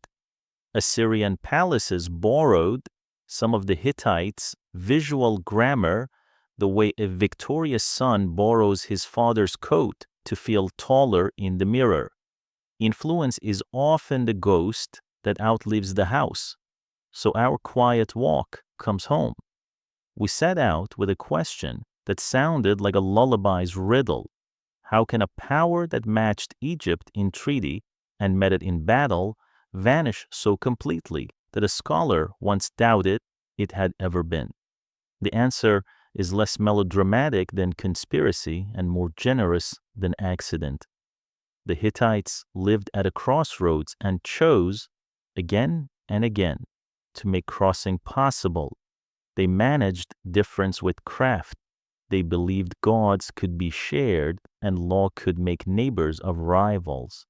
They built a city that turned a stone into policy and clay into time. And when weather, plague, migration, and a patient eastern neighbor tugged at every thread, they endured as long as human competence can endure without rain. Hello and good evening, we said at the start, and the evening has grown full. If you listen, The plateau is quiet again. A night bird calls near the lion gate. The wind moves in the cedars someone planted long after the old forests were spent. In a museum drawer, a tablet rests. Its wedges are neat as the teeth of a comb. Somewhere a student runs her finger along water and smiles. The Hittites are not asking to be mourned. They are offering a mirror.